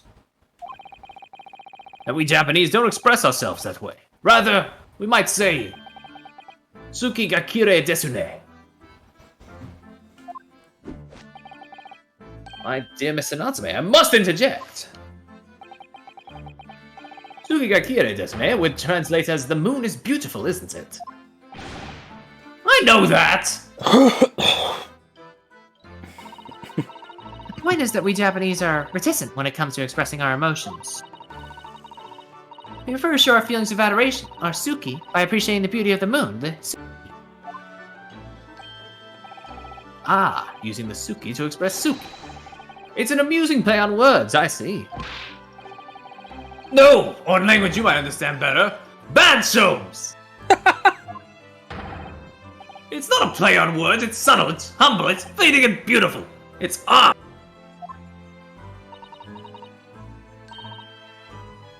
Isn't it just being shy? Ah. My dear fellow, the foreign dancing girl will forever be out of your reach with such an attitude. Ugh. Imagine how the great Mr. Mori would act. He would win the lady's heart in a flash with a well-placed and unrestrained I love you. Ah, that's smooth as a Mori. Am I just live in its shadow forever? Yes. Just what sort of man is he in that imagination of yours?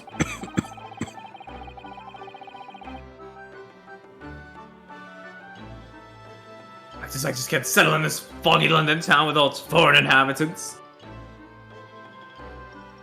I lost count of the number of different lodgings I tried before I found myself here. As it happens, I even lived on Baker Street that one time. Oh, really? So a scholar lives near there, and they named William James Craig. Smells of sour is unsurpassed. It's been a great inspiration to me over the... Forgive the interruption, but am I supposed to be familiar with this sow of who you speak?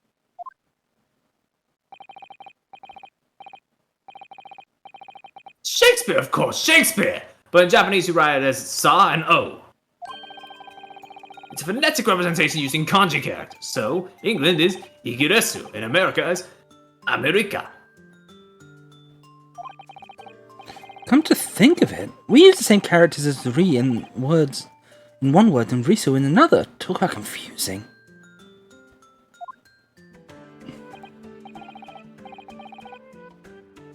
So Shakespeare's sao in Japanese. Assuming the sa is a brutal attempt at the first sha, in which case, where's the spear? Spear. I never thought of that. We only have the O left. Which could, even in the most charitable interpretation, only be a brutal attempt at old man. Seems to me that whoever had the job of deciding on the characters for his name got bored very early on. Complete kanji character catastrophe! So then, on to the burning question. What about me? How do you write my name? Sorry? Sherlock Sholmes, my dear fellow. There must be Japanese characters for my name.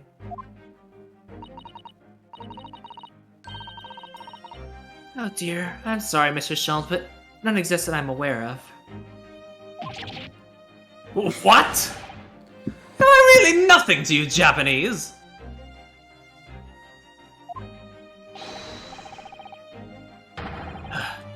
In that case, it is a matter of paramount importance. You must construct my name in kanji at once. Oh, well, we could use a kanji that's pronounced so to start with, and then use one more to give so, perhaps? I think that would be about right, Mr. Sholmes. It's almost the same as Sao, isn't it? Yes, you employed the trained O! I don't want people to confuse me with an old man who died centuries ago. I'm sure the world's greatest literary figure would rather not be confused with you either.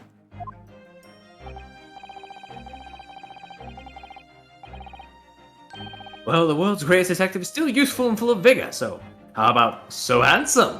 Oh my god. Oh yes, that sounds wonderful. I'm sure everyone will be calling you that 100 years from now. How can she say that with a straight face? What about me then? Iris. Perhaps Ahime, since the second character doesn't seem to matter.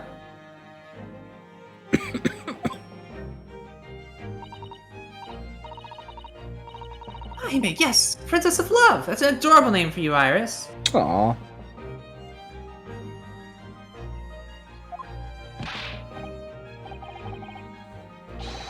Please, with a name like that, Mr. Mori is like to turn up at any moment and rashly declare I love you. This Mori-san has become quite a character in Soseki-san's mind. And you, Mr. Naruto? Might I venture, Kurobosu as a fitting name for you? As in the Dark Maw. I already have a name. Oh, that's very good. It describes you perfectly, Bruno. Do you think I'll be wearing this black varsity uniform for the rest of my days, do you? Mr. Naruto already has a Japanese name. I don't believe he needs another. Well, anyway. We were talking about your life here in London, weren't we, Mr. Natsume? That lady has said as much to me, too. Mrs. Garadeb. But it wasn't fun at all. It was frightful. Whatever do you mean? Cycle incident! An incident on a bicycle? Oh yes, come to think of it. Oh shit. Flashback? Yeah. There's an Oh old no, it's bicycle. just There's an old bicycle parked just outside, isn't there? It's in a sorry state, though. I tried to say no to her, but she insisted I took it for a ride. That's my pronunciation was wrong. I took my life in my hands and attempted to ride the steel spiderweb stallion to a nearby park. I really don't think there's anything wrong with your pronunciation, Mr. Natsume. John Garadeb just isn't the kind of woman to take no for an answer.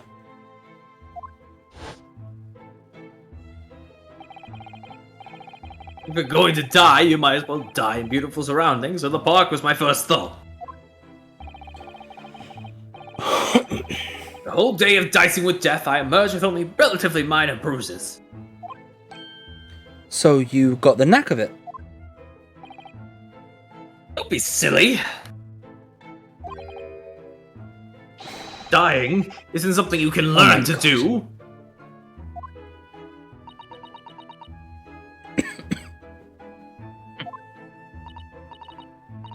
Mr. Natsume, you keep talking about dicing with death and dying and so forth, but...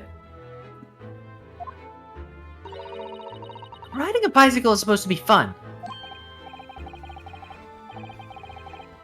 Oh no, that's just what people tell you, but it's an old wives' tale. Is it?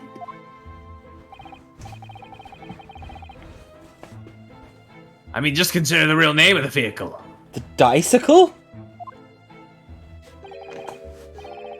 I'll call it a dicycle for nothing. Oh my god, I actually called it!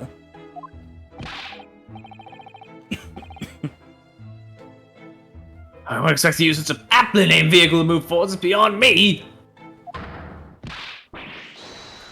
Pedal power promises pain.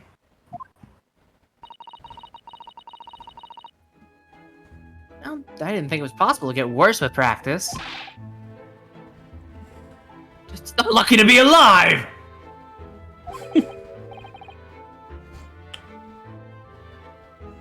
Although I must say,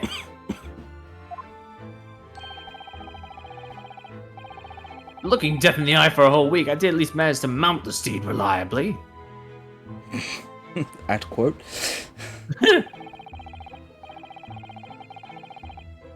And notwithstanding a few wobbles, I found I could make progress in the forward direction. What a triumph. Deduction is much the same. When first presented with the problem, the mental exertion of trying to solve it leads only to bitter disappointment. But after a week of picking one's way carefully along the path of reasoning and thought, one begins to see results. So is that why all of your off-the-cuff deductions always seem half-baked? What a wonderful insight into your extraordinary mind, Mr. Sholmes.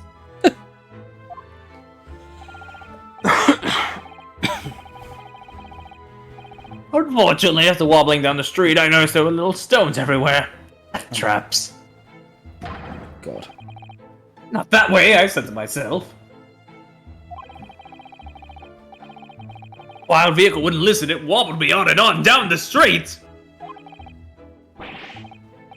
Of course, I hit one of those deadly stones and the crazy colt threw me. It's just my luck. Bicycles are the epitome of my pitiful life. Bicycle. I wish I could disagree.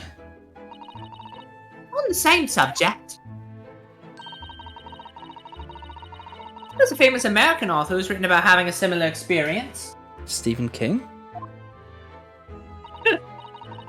Oh yes, I've read that essay too, Iris. Some of us are better read than others. Well, no more bicycles for me. Oh, Mr. Natsume, at least you have an interesting anecdote to take with you back to Japan, if nothing else. Not one of them is correcting him on his pronunciation. Nope. You always manage to put a positive spin on things, don't you, Mr. Zato? Personally, I haven't mounted a bicycle for some time. No, me neither. That's good. So, how about a jaunt? We shall all ride out together. Huh? That sounds great. I'll perch behind Mr. Zato. But the sun is going down. It will be pitch black before long. The street lamps are very bright, you know, and the fog isn't too thick today.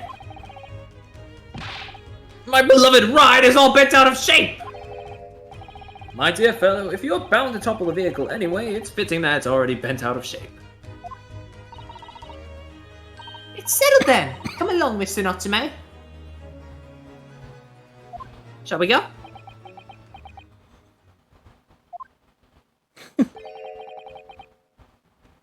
Suki ga kiri desu ne. Don't tell me that's his translation of no thank you as well. Indeed, Mr. Natsume. The moon is at its most beautiful precisely this time in the evening. Oh. We're not Japanese. You can't beat around the bush with us.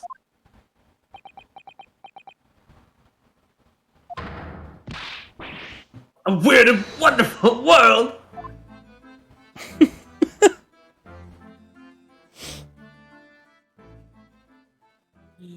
I love that they made Sheesh. these.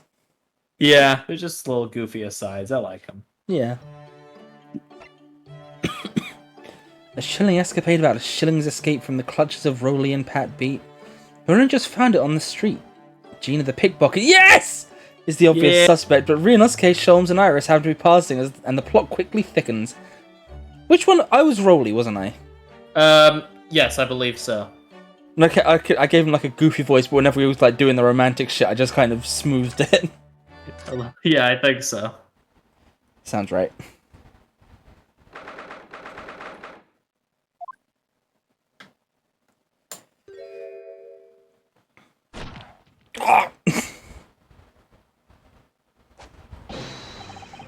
So, Constable Rolly Beat reporting for duty.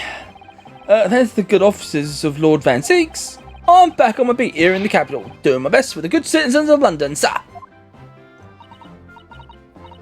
My Rowley, back in his Bobby's uniform. You couldn't look any more handsome if you tried. Ah, my love, you say the sweetest things. Oh, Pat. Oh, Rowley. To us, Lord Van Seeks isn't the Ripper of the Bailey at all. Well, to be fair, he also technically isn't. They don't know that. Yeah. They're stuck in the no. past.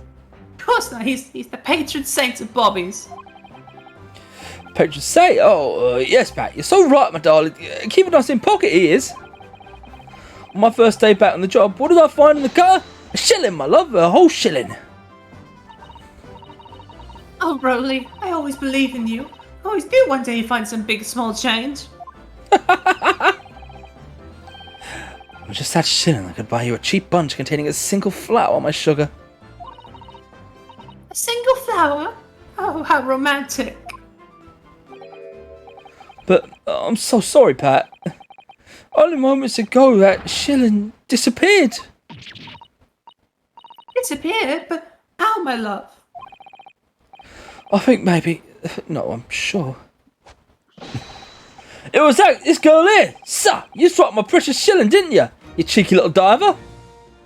Hell yeah, there she is. Maybe I should have saved this one for the last. Nah, fuck it. Blimey. You took your time getting round to me, didn't you? I thought that lovey-dovey stuff wasn't ever going to end. So, shilling you say? Lifted from you, were it? Don't know nothing about it. Where's the evidence, eh? Right there. The evidence is dancing around in the back of your hand, young lady. You stole it from me. You lifted it from my pocket just now. You got a nerve stealing from a bobby. I am a bobby. Chief Inspector Gina Lestrade. But that's in the future. Cobblers, this coin's mine. How could you know anyway? How could you know if it was taken just now or not? Dear me, you don't get it, do you? We've only got a penny to our names, so that coin felt as heavy to me as a bar of gold. Huh?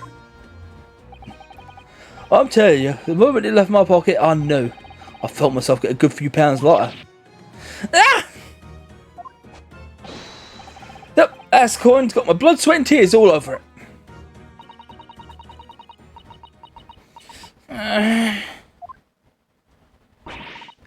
What's the matter with you, eh, Mr. Naruto?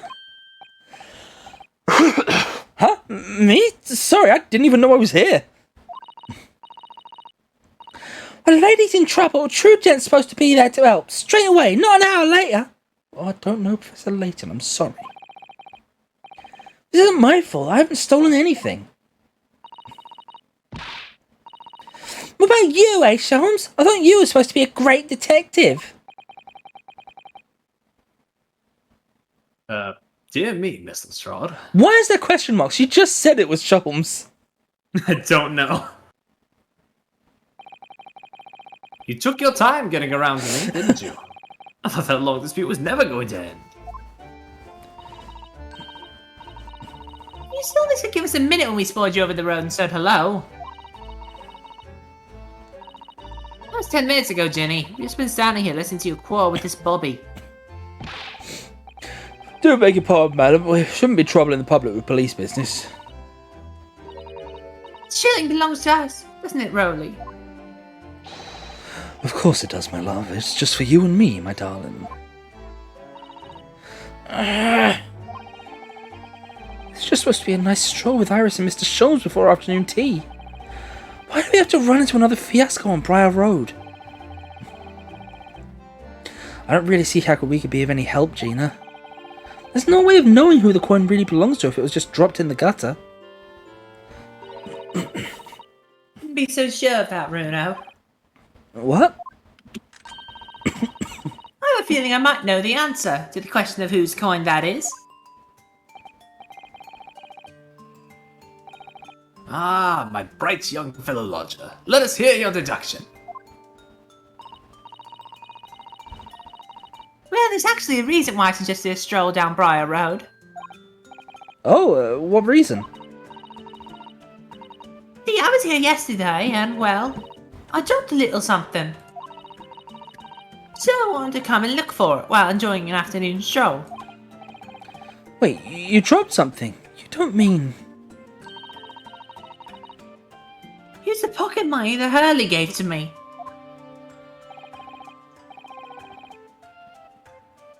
What's this, Iris? You dropped that, did you? Sorry. I went to the market on Lime Street yesterday to pick up some herbs, you see. You okay? Yeah, fine. Just cough. On the way, I must have dropped it. The 1 shilling coin you gave me. Oh! A 1 bob bit! Yes, I went back over to where I took. I realised I must have dropped it here. Constable, you haven't seen it, have you? It's all my pocket money, and now it's gone.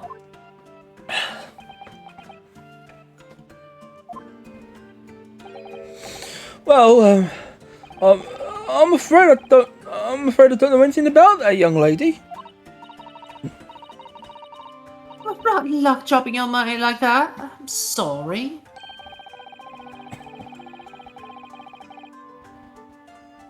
I dare say the constable and his companion give you a run for your money with their wide eyes. If it's all the same to you, Mr. Sholmes, I think I'd prefer not to be used as the yardstick for looking guilty. Well, it's tough, really, isn't it, Iris? Gene. You dropped it. Oh shit. Yeah. Well, it's tough, really, isn't it, Iris? You dropped it, so it ain't yours no more. Anyway, you know what they say. What goes around comes around. So I don't feel bad. Bad luck, Iris. Doesn't look like you're going to get your coin back. Aww! Oh, I can't believe I've lost it. The sheriff hardly gave it to me as well. Yes, regrettable indeed. I seem to recall that particular coin was rather significant. What do you mean, significant? To be specific, it was especially significant to you, Bruno. Significant to me? You don't mean... It was the coin from last night's wager. The very same, my dear fellow. What's this then? What wager? It's a game of poker. A duel between Hurley and Bruno. Poker? Well, that tricky card game, you mean? As a lawyer, I have the perfect poker face. You'll never be able to tell what I'm thinking, said he. Depriving Mr. Naruhodo of his entire fortune was even easier than finding that missing thoroughbred. It's so infuriating. Living it now still makes me grit my teeth. Sorry, Iris. I had every intention of paying you back the money I owe you, but you'll have to wait, I'm afraid. Yes, I know. Don't worry. Next month is fine. Let me guess, Otto. Your old fortune was 1 whole shilling, my entire monthly stipend. And I'll... Oh, That's crap. very nice again. It was 1 whole shilling, my entire... It was 1 whole shilling, my entire monthly stipend, and I lost all of it. As I handed it over to Mr. Sholmes, I gritted my teeth so hard my gums started to bleed. Ow. Please, Bruno, don't exaggerate. That's a horrible image. Kind of is.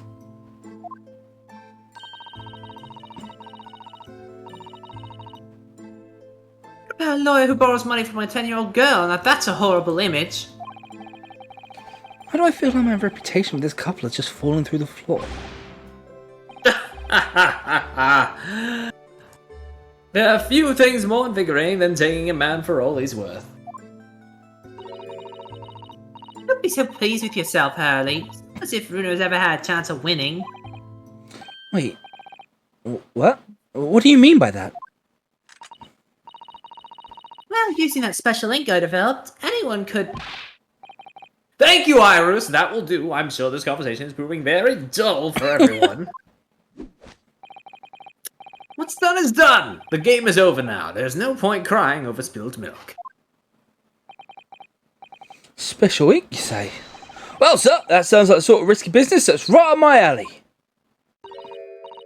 Oh, Rowley, I love your dauntless spirit. You laugh in the face of danger. Oh, come on then, Iris, spill it. What's this special ink about, eh? Ah, well, it's what's sometimes called invisible ink. What you have to do is write the suit and number on the reverse side of every card. And with the ace of special glasses, the whole game is laid bare to you. Wait, you were wearing glasses last night, weren't you, Mr. Sholmes?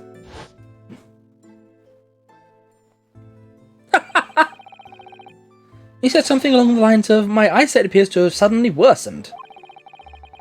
The moment you failed the question that is odd was the moment I knew I had won the game. Mind games, was it? Trying to throw me off with your eccentric ways? So, you're telling me Sholmes can see every card what Otto had? What? But that's not mind games, that's blatant cheating. My dear fellow, what an accusation! Would you honestly consider me a cheat? Please, I prefer trickster. Whatever you call it, the game doesn't count now, understand, Mr. Sholmes? Dear me. Well, out of respect for the bad grace with which you take defeat, allow me to return your shilling. Did you hear that, Gina? So give it here. Huh? Leave me out of this. This here one bob bit was mine from the start, no question. No, sir, that one bob bit was just from this here Bobby's pocket only a few minutes ago. So you keep saying, come on then, where's the evidence? Huh?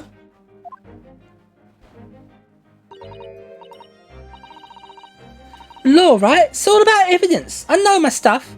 I'm going to be a copper one day.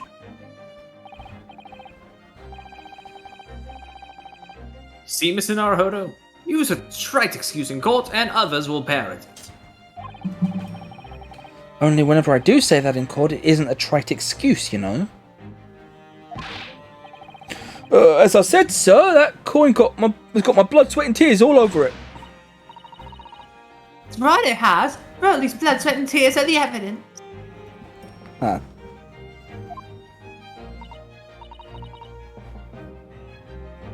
Blood, you say?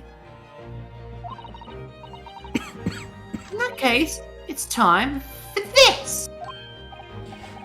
Do you think... Well, if there's any trace of blood on that coin, we'll soon know about it. Alright, Ginny. Hold very still. What?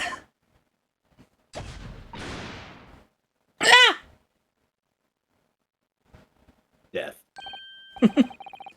Look at that. See there on the coin? It's clearly changed colour. Yeah, I can see it. Yeah. In other words, there's blood on this coin. Well, they weren't actually talking metaphorically. There literally was blood, sweat, and tears on it. Once again, as I said so, that would be my blood, sweat, and tears. Oh, wait. I've seen blood that colour before. Yes, I know whose it is. I know whose coin it is. What? The rightful owner of this bloodstained shilling is... Muno! Huh? Me? In the appearance of the blood, I would say it is quite fresh. Left within the last 24 hours. In the last... Then in that case, it's from when he gritted his teeth or whatever. So, this is the coin what Sholmes had off Otto last night in the poker game. Bruno, do you mean you really did make your gums bleed? I told you I was so infuriated to lose I had to grit my teeth as I handed over the money. Blimey. You're as hard up as me by the sound of it, but I thought you had a proper job. Come on, Gina, just hand it over, would you? The shilling that's rightfully mine. Fine, alright then. Just stop your bleeding staring.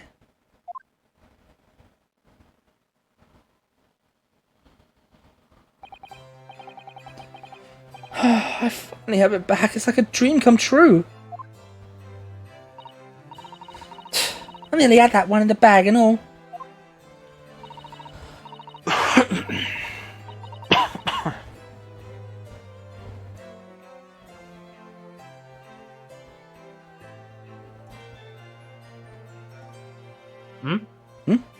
I said the line. Did you or didn't hear it?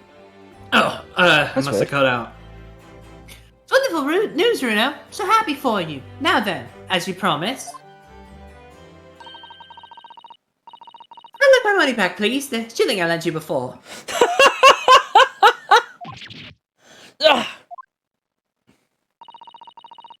You did say you'd pay it back out of this month's pocket money, did you? Oh, yes. Well, then I suppose. My dear fellow, do be kind to your gums. Oh, so that shilling was always destined to be taken from you, sir. Some reason the phrase serves you right is floating around in my head. The phrase "fuck you" is floating around in mine.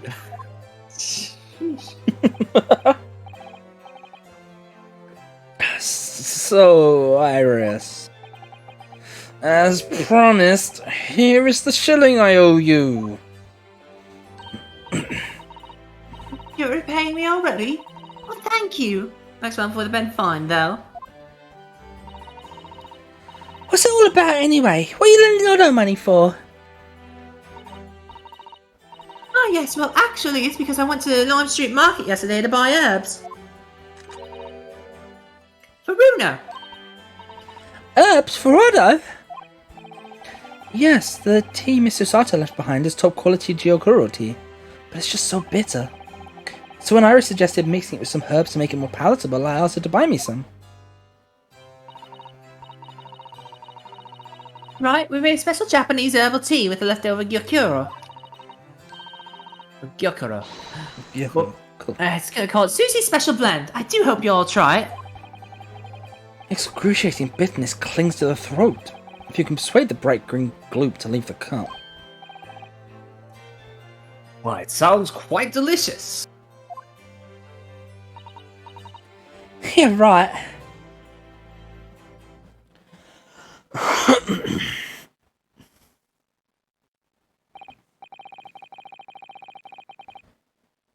Well, it would appear this shilling's brief adventures are now at its end. Adventures? You must agree, my dear fellow, the coin has made a considerable journey since last night. Let's see. Originally it was the coin I was supposed to give to Iris to pay her for the herbs. But then in our poker deal last night it passed to you, Mr. Sholmes. Who gave it to Iris as spending money. I dropped it here sometime yesterday. Our beloved Rowley found it a little while ago and picked it up. Thought it was lifted from my pocket by this here diver. I didn't use my favourite gun to show up the blood that was on it. And let's slip about Sholmes' little scam in his card game last night. The annulment of which resulted in the coin returning to the ownership of Mr. Naruhodo. Allowing me to pay Iris the money I owed her after all. For the herbs she'd bought in order to make Susie's special blend tea. And now, after all of that, the coin is resting safely in my pocket.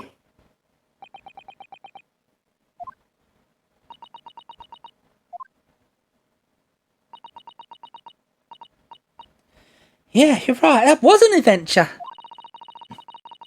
What are we supposed to take away from it, eh? This one shilling coin belongs to Iris and Iris alone, I think. Cannot fault your observation, Mr. Naruhodo. Well, you know what they say. Oh, sorry, that's that's me. you. Sorry. You know what they say? No. What goes around comes around. Why do I get the feeling that Iris knew it was coming around to her from the very beginning?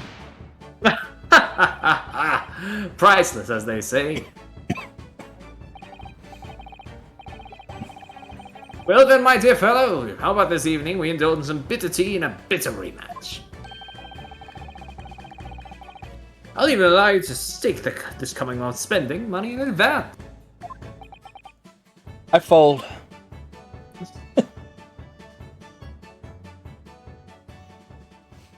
Okay, one last one, right? I think. Yep. Yep.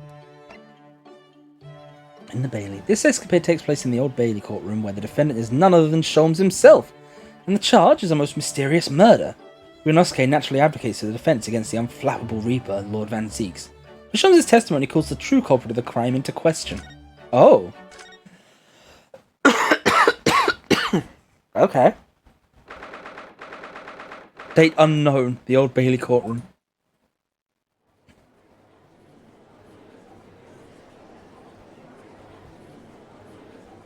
Oh, no jury. It's a closed court.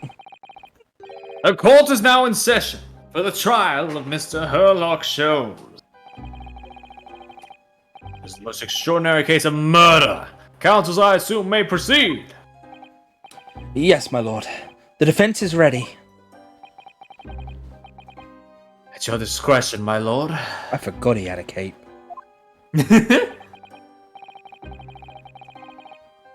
So, I hereby call on the prosecution to introduce the case.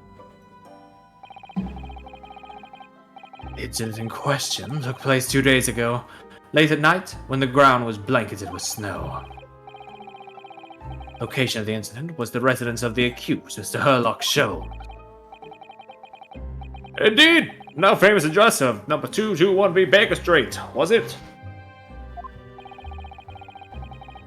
The address may have enjoyed fame once, my lord, but will henceforth endure infamy for this grim crime. Yes, sir. Well put. The victim, a certain Madame Rosie, was found asphyxiated on the accused sofa. My word! But it's unclear as to whether the victim was actually killed in the defendant's suite or not. After all, when Mr. Sholmes left the room for only a brief moment, Madame Rosie somehow vanished herself out of his room completely. Vanished herself, counsel? The victim? Quite true, my lord. There is but one adjoining door between my drawing room and the kitchen. Yet having brewed some tea in the kitchen, I returned to find the room completely empty. There was nobody else present. Ordinarily, my fellow lodger Iris would have been at home.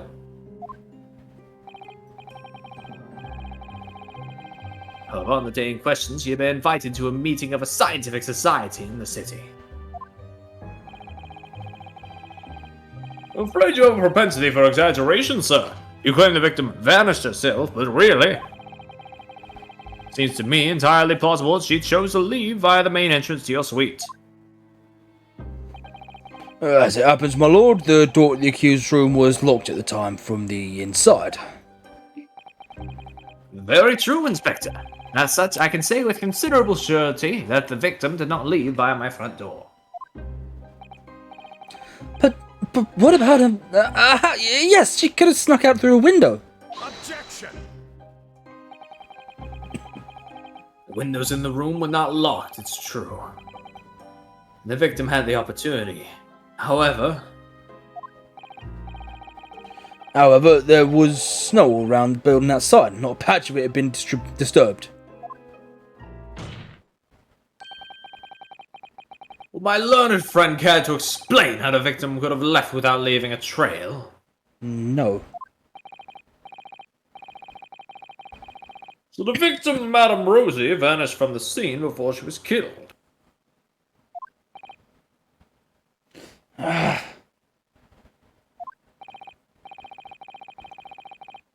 Naturally, I was alarmed by the sudden disappearance of my guest. So I summoned forth this gentleman, who resides in the attic room above my own, and we took a cab to Scotland Yard. I can confirm the defendant called for me and I saw his suite on my way downstairs. And yes, I'm quite sure it was empty, just as Mr. Sholmes has said. When I reached the yard, this very detective happened to be there. Well, yes, you see, I was just in my office for a while, having got back from some, important business. Oh. Oh.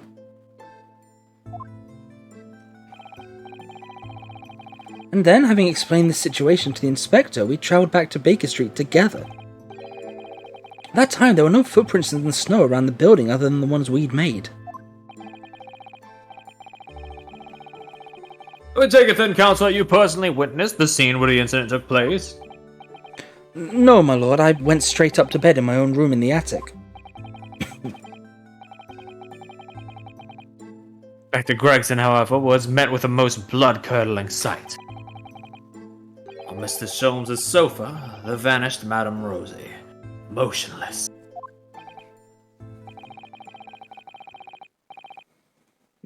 So the victim was already dead when you discovered her, Inspector?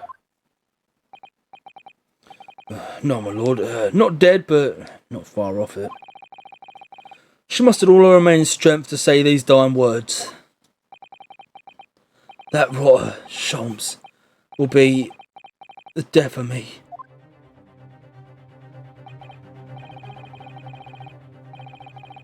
Ah, yes, I overheard that remark at the time, too. Delivered in a raspy voice, full of malice. No.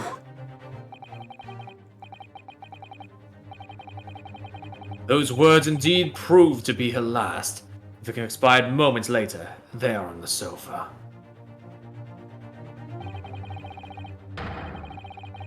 The cause of death was identified as damage to the respiratory tract as a result of strangulation.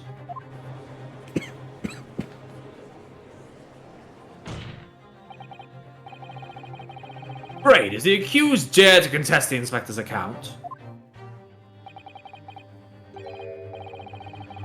Certainly not. In fact, the inspector has done an unusually fine job of summarizing the salient point. Jones will be the death of me. Damning departing words indeed. In her final moments, the victim named her killer. You, Mr. Herlock Jones! But the defendant had no reason to take the victim's life. Perhaps you could tell the court, Mr. Sholmes, who exactly this Madame Rosie was. Ah, yes, of course. I never mentioned her to you. I had extended an invitation to her that evening, though she is loquacious to the extreme. Most trivial of matters quickly becomes a quarrel. I was only too pleased to leave her presence to make tea. Great. It would appear then that the accused did in fact have a motive for silencing his heuristic guest. Permanently. Oh. Putting that tenuous motive aside, what about the other mysteries surrounding the case? I'm inclined to agree with the defense. There remain a number of inscrutable details. Why can I not access the court record?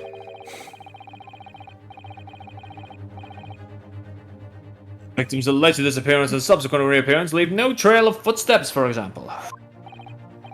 That's right, the crime described by the prosecution could never have happened. Yet the victim named the accused in a dying breath. Seems to me that my learned friend has overlooked a significant detail here. Nonsense! What have I overlooked? The man in the dock, the so-called great detective, all too frequently makes the following bold claim. Oh. When you eliminate the possible. Oh. There is no crime beyond the realms of possibility. No mystery beyond my powers of reasoning. Ah.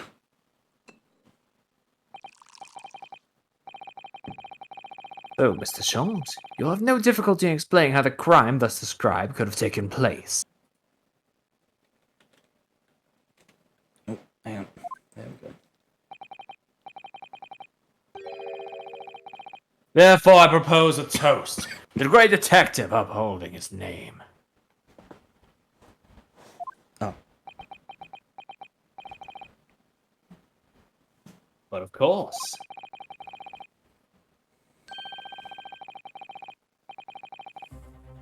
Why to put my mind to the matter, the crime would immediately appear to all present to be entirely feasible. Please, Mr. Sholmes, whose side are you on? All you need to say is no. Even I can't think of a way that a crime like that could have been committed.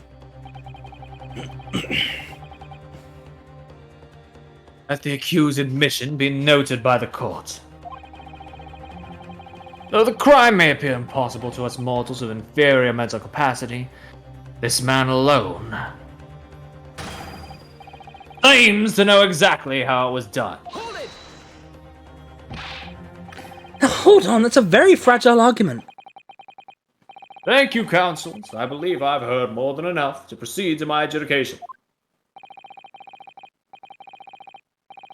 The accused great detective did, in some inscrutable manner, willfully murder the victim, Madame Rosie. and therefore find the defendant guilty. Oh.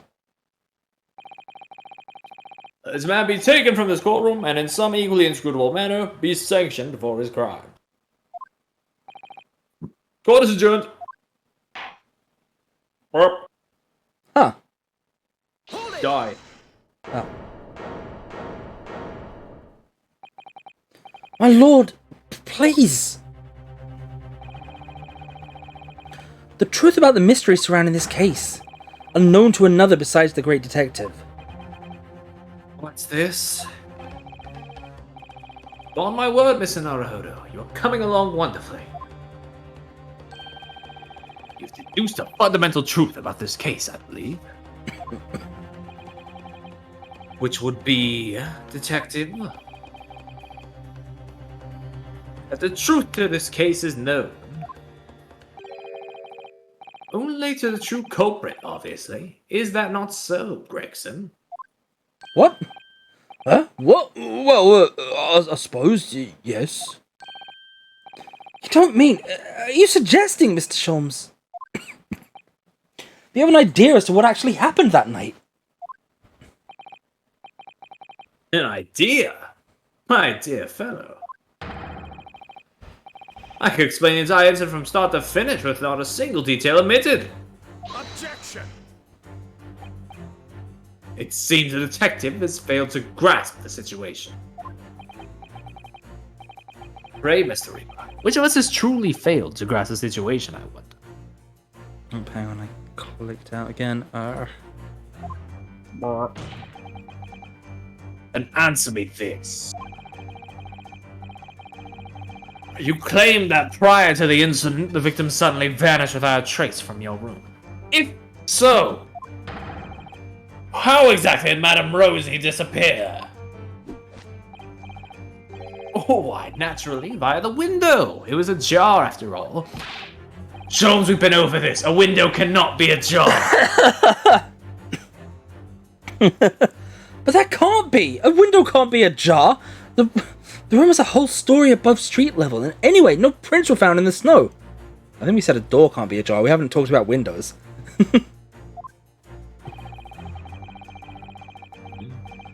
There are any number of ways one could avoid leaving tracks in the snow, surely. Such as? Such as flying, for instance. A fatuous notion. And where do you propose the victim flew, Mr. Shaw? Is it not entirely plain? The culprit's abode, of course.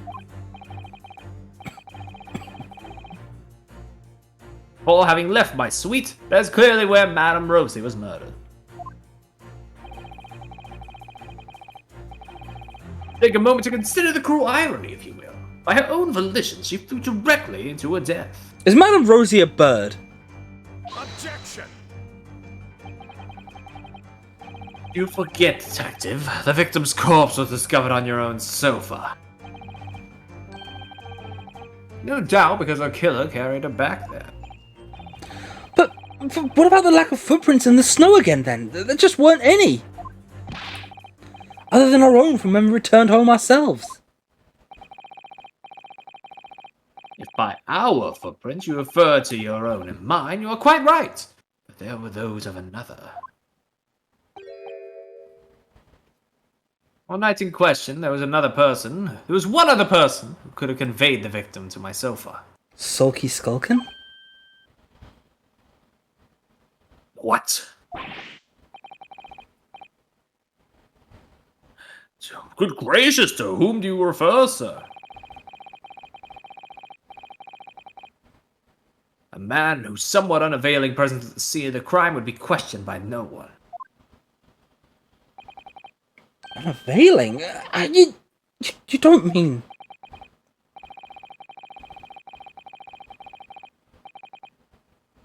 Indeed I do.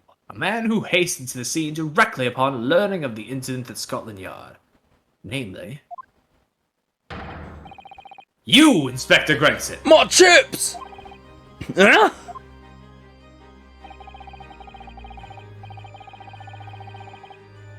When you arrived at my address on Baker Street, you were carrying the half-dead Madame Rosie with you. She's a fucking parrot. I know she is. You waited for a suitable opportunity and then laid the victim on my sofa. You did what? Objection! But we were with the inspector when he arrived. How could it possibly have been carrying the victim? We would have noticed. My dear fellow, a most obvious answer presents itself, does it not? She's a parrot and she was parroting Gregson's words back at him. The inspector is rarely, if ever, without his overcoat. The victim was simply conveyed in one of its many pockets.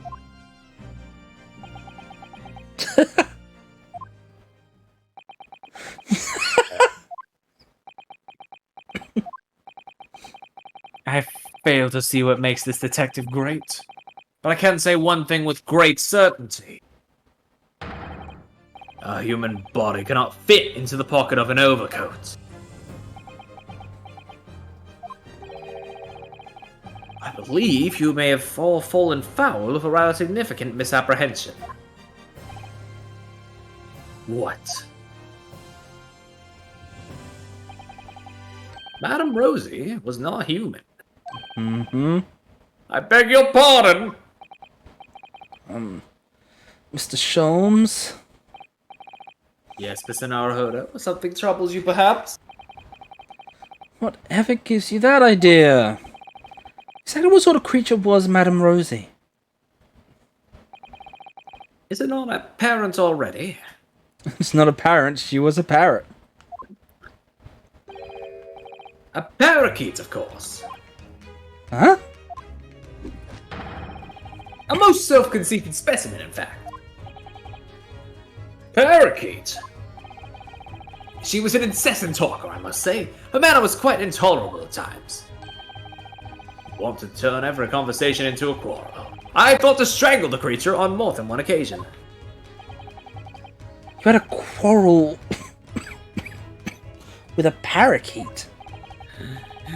Yes, don't choke on your own spit there. But of course! Why else would she have chosen to fly from my window so uncordially that evening?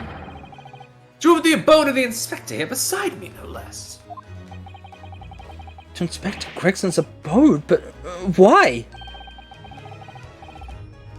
Because that was the parakeet's home, naturally. Yep. What are you... The inspector was called away from town for some days, so it was arranged that I would look after the bird. But it would appear that she was overcome with a sudden yearning for her keeper. Thus, prompting her flight from my comfortable suite to the inspector's office at Scotland Yard. Well, Gregson, I believe it's high time you explained. Give us your account of what happened that night, sparing no details, of course. Inspector Gregson?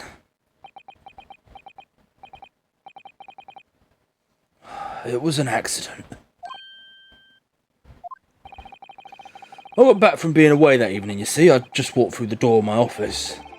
Never imagined Madame Rosie would be on her way back to the yard as well. I slammed the door shut behind me, just as she was trying to fly through it. Oh no! So Madame Rosie... She got sandwiched between the door and the frame and fell to the floor. Never to move again. Because of me.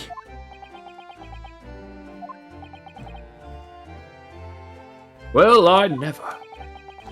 Well, I had to do something, and just when I was trying to think of a plan, you fellas arrived talking about some incident at Baker Street. Ah!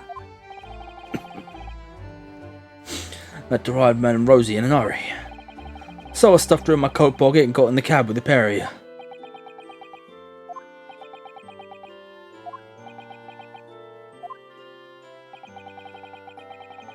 Possibly have motivated you to behave in such a manner, Inspector.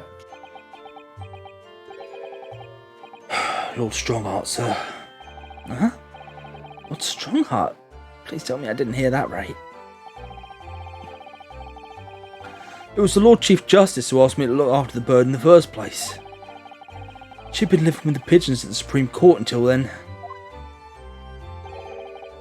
But apparently the other birds had started to pick on her.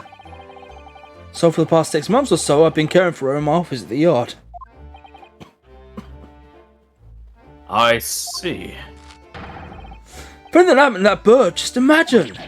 No pay and no time off for the rest of my career. You mark my words, that's what's going to happen.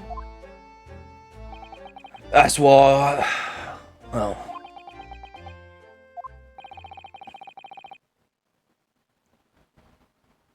Victim's dying words, Inspector.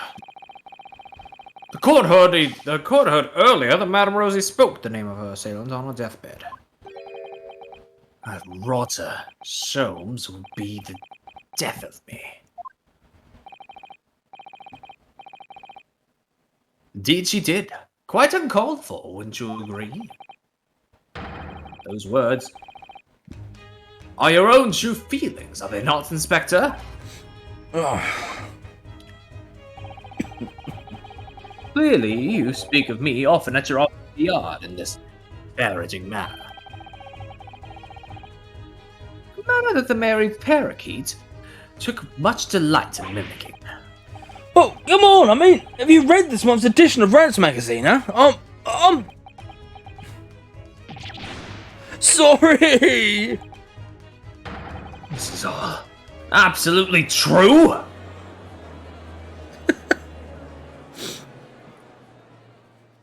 How silly.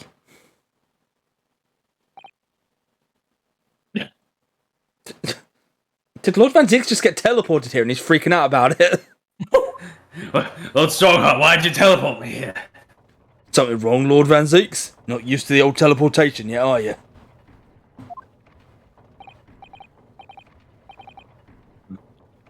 No. Nothing.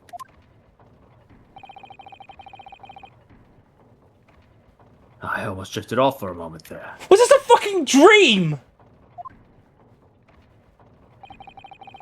It's hard not to drift off when you've been kept waiting 3 hours already. Didn't we... Wasn't Strongheart like 3 hours late for an appointment at one point in the second game?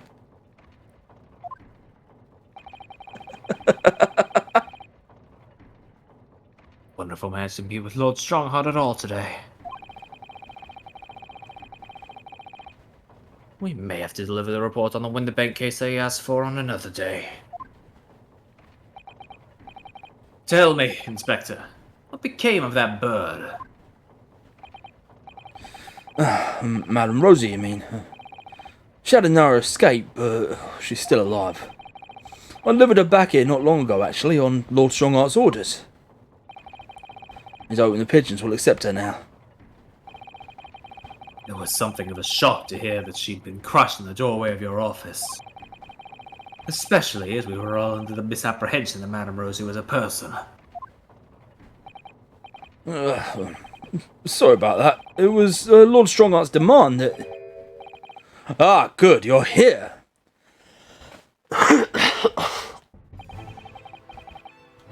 I apologise for my tardiness. I'm exactly 3 hours, 24 minutes and 57 seconds late. Yeah, this is that...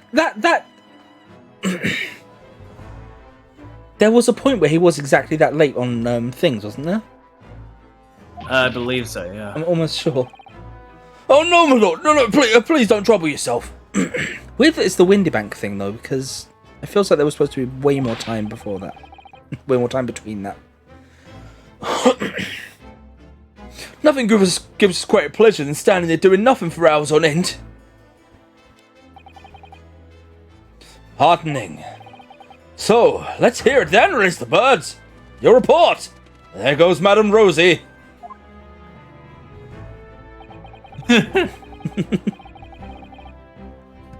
When the bank trial is concluded, but this is far from over.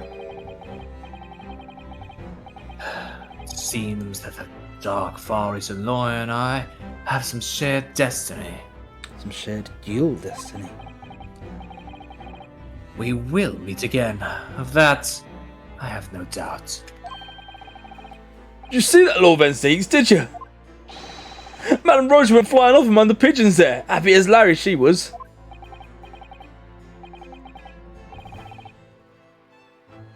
Really, Inspector? You must be relieved.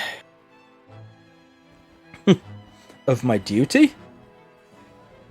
That's later in the timeline. Too soon? Maybe. Hey! Achievements unlocked.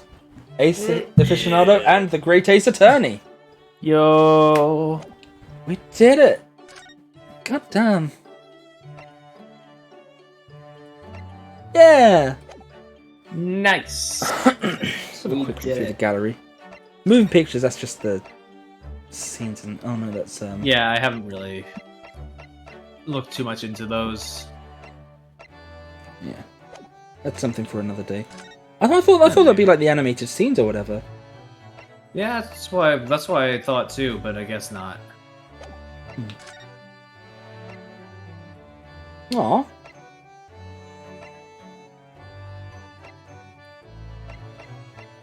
Damn. And here we are again, at the end, again. Yep. Holy shit, what a ride these games have been. I think that's it from us. Let's see if I can find someone to raid.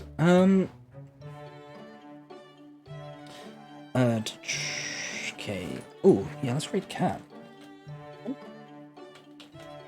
Yeah, I'm back tomorrow with, I believe, a Lego build. I think that's what I've got scheduled. Alright. Yeah, what? Lego build. Parry's back tomorrow with, I believe, more Bowser's Inside Story. Yep. Yeah, we get to... I can't believe after everything you found the fucking load state button. Undo load state again. Yeah, but in the end I did end up making more progress than I did before, so I just ended up not bothering with the reload. Fair enough. Still though, that's such a pain in the ass. Yeah. Anyway. I guess I should have looked better before I did anything, but whatever. Yeah. Doesn't hurt. Yeah. Oh, it looks like Penny's live for the state of play thing as well. Yep. But yeah, that's it from us. Like I said, I'm back tomorrow with Lego. Parry's back with Bowser. Thanks everyone who came by for coming by. Thanks again, Parry, for fucking almost 8 months to the day of this. Yep. It's been a lot of fun. We'll see you next time. Bye for now. Alright. Bye.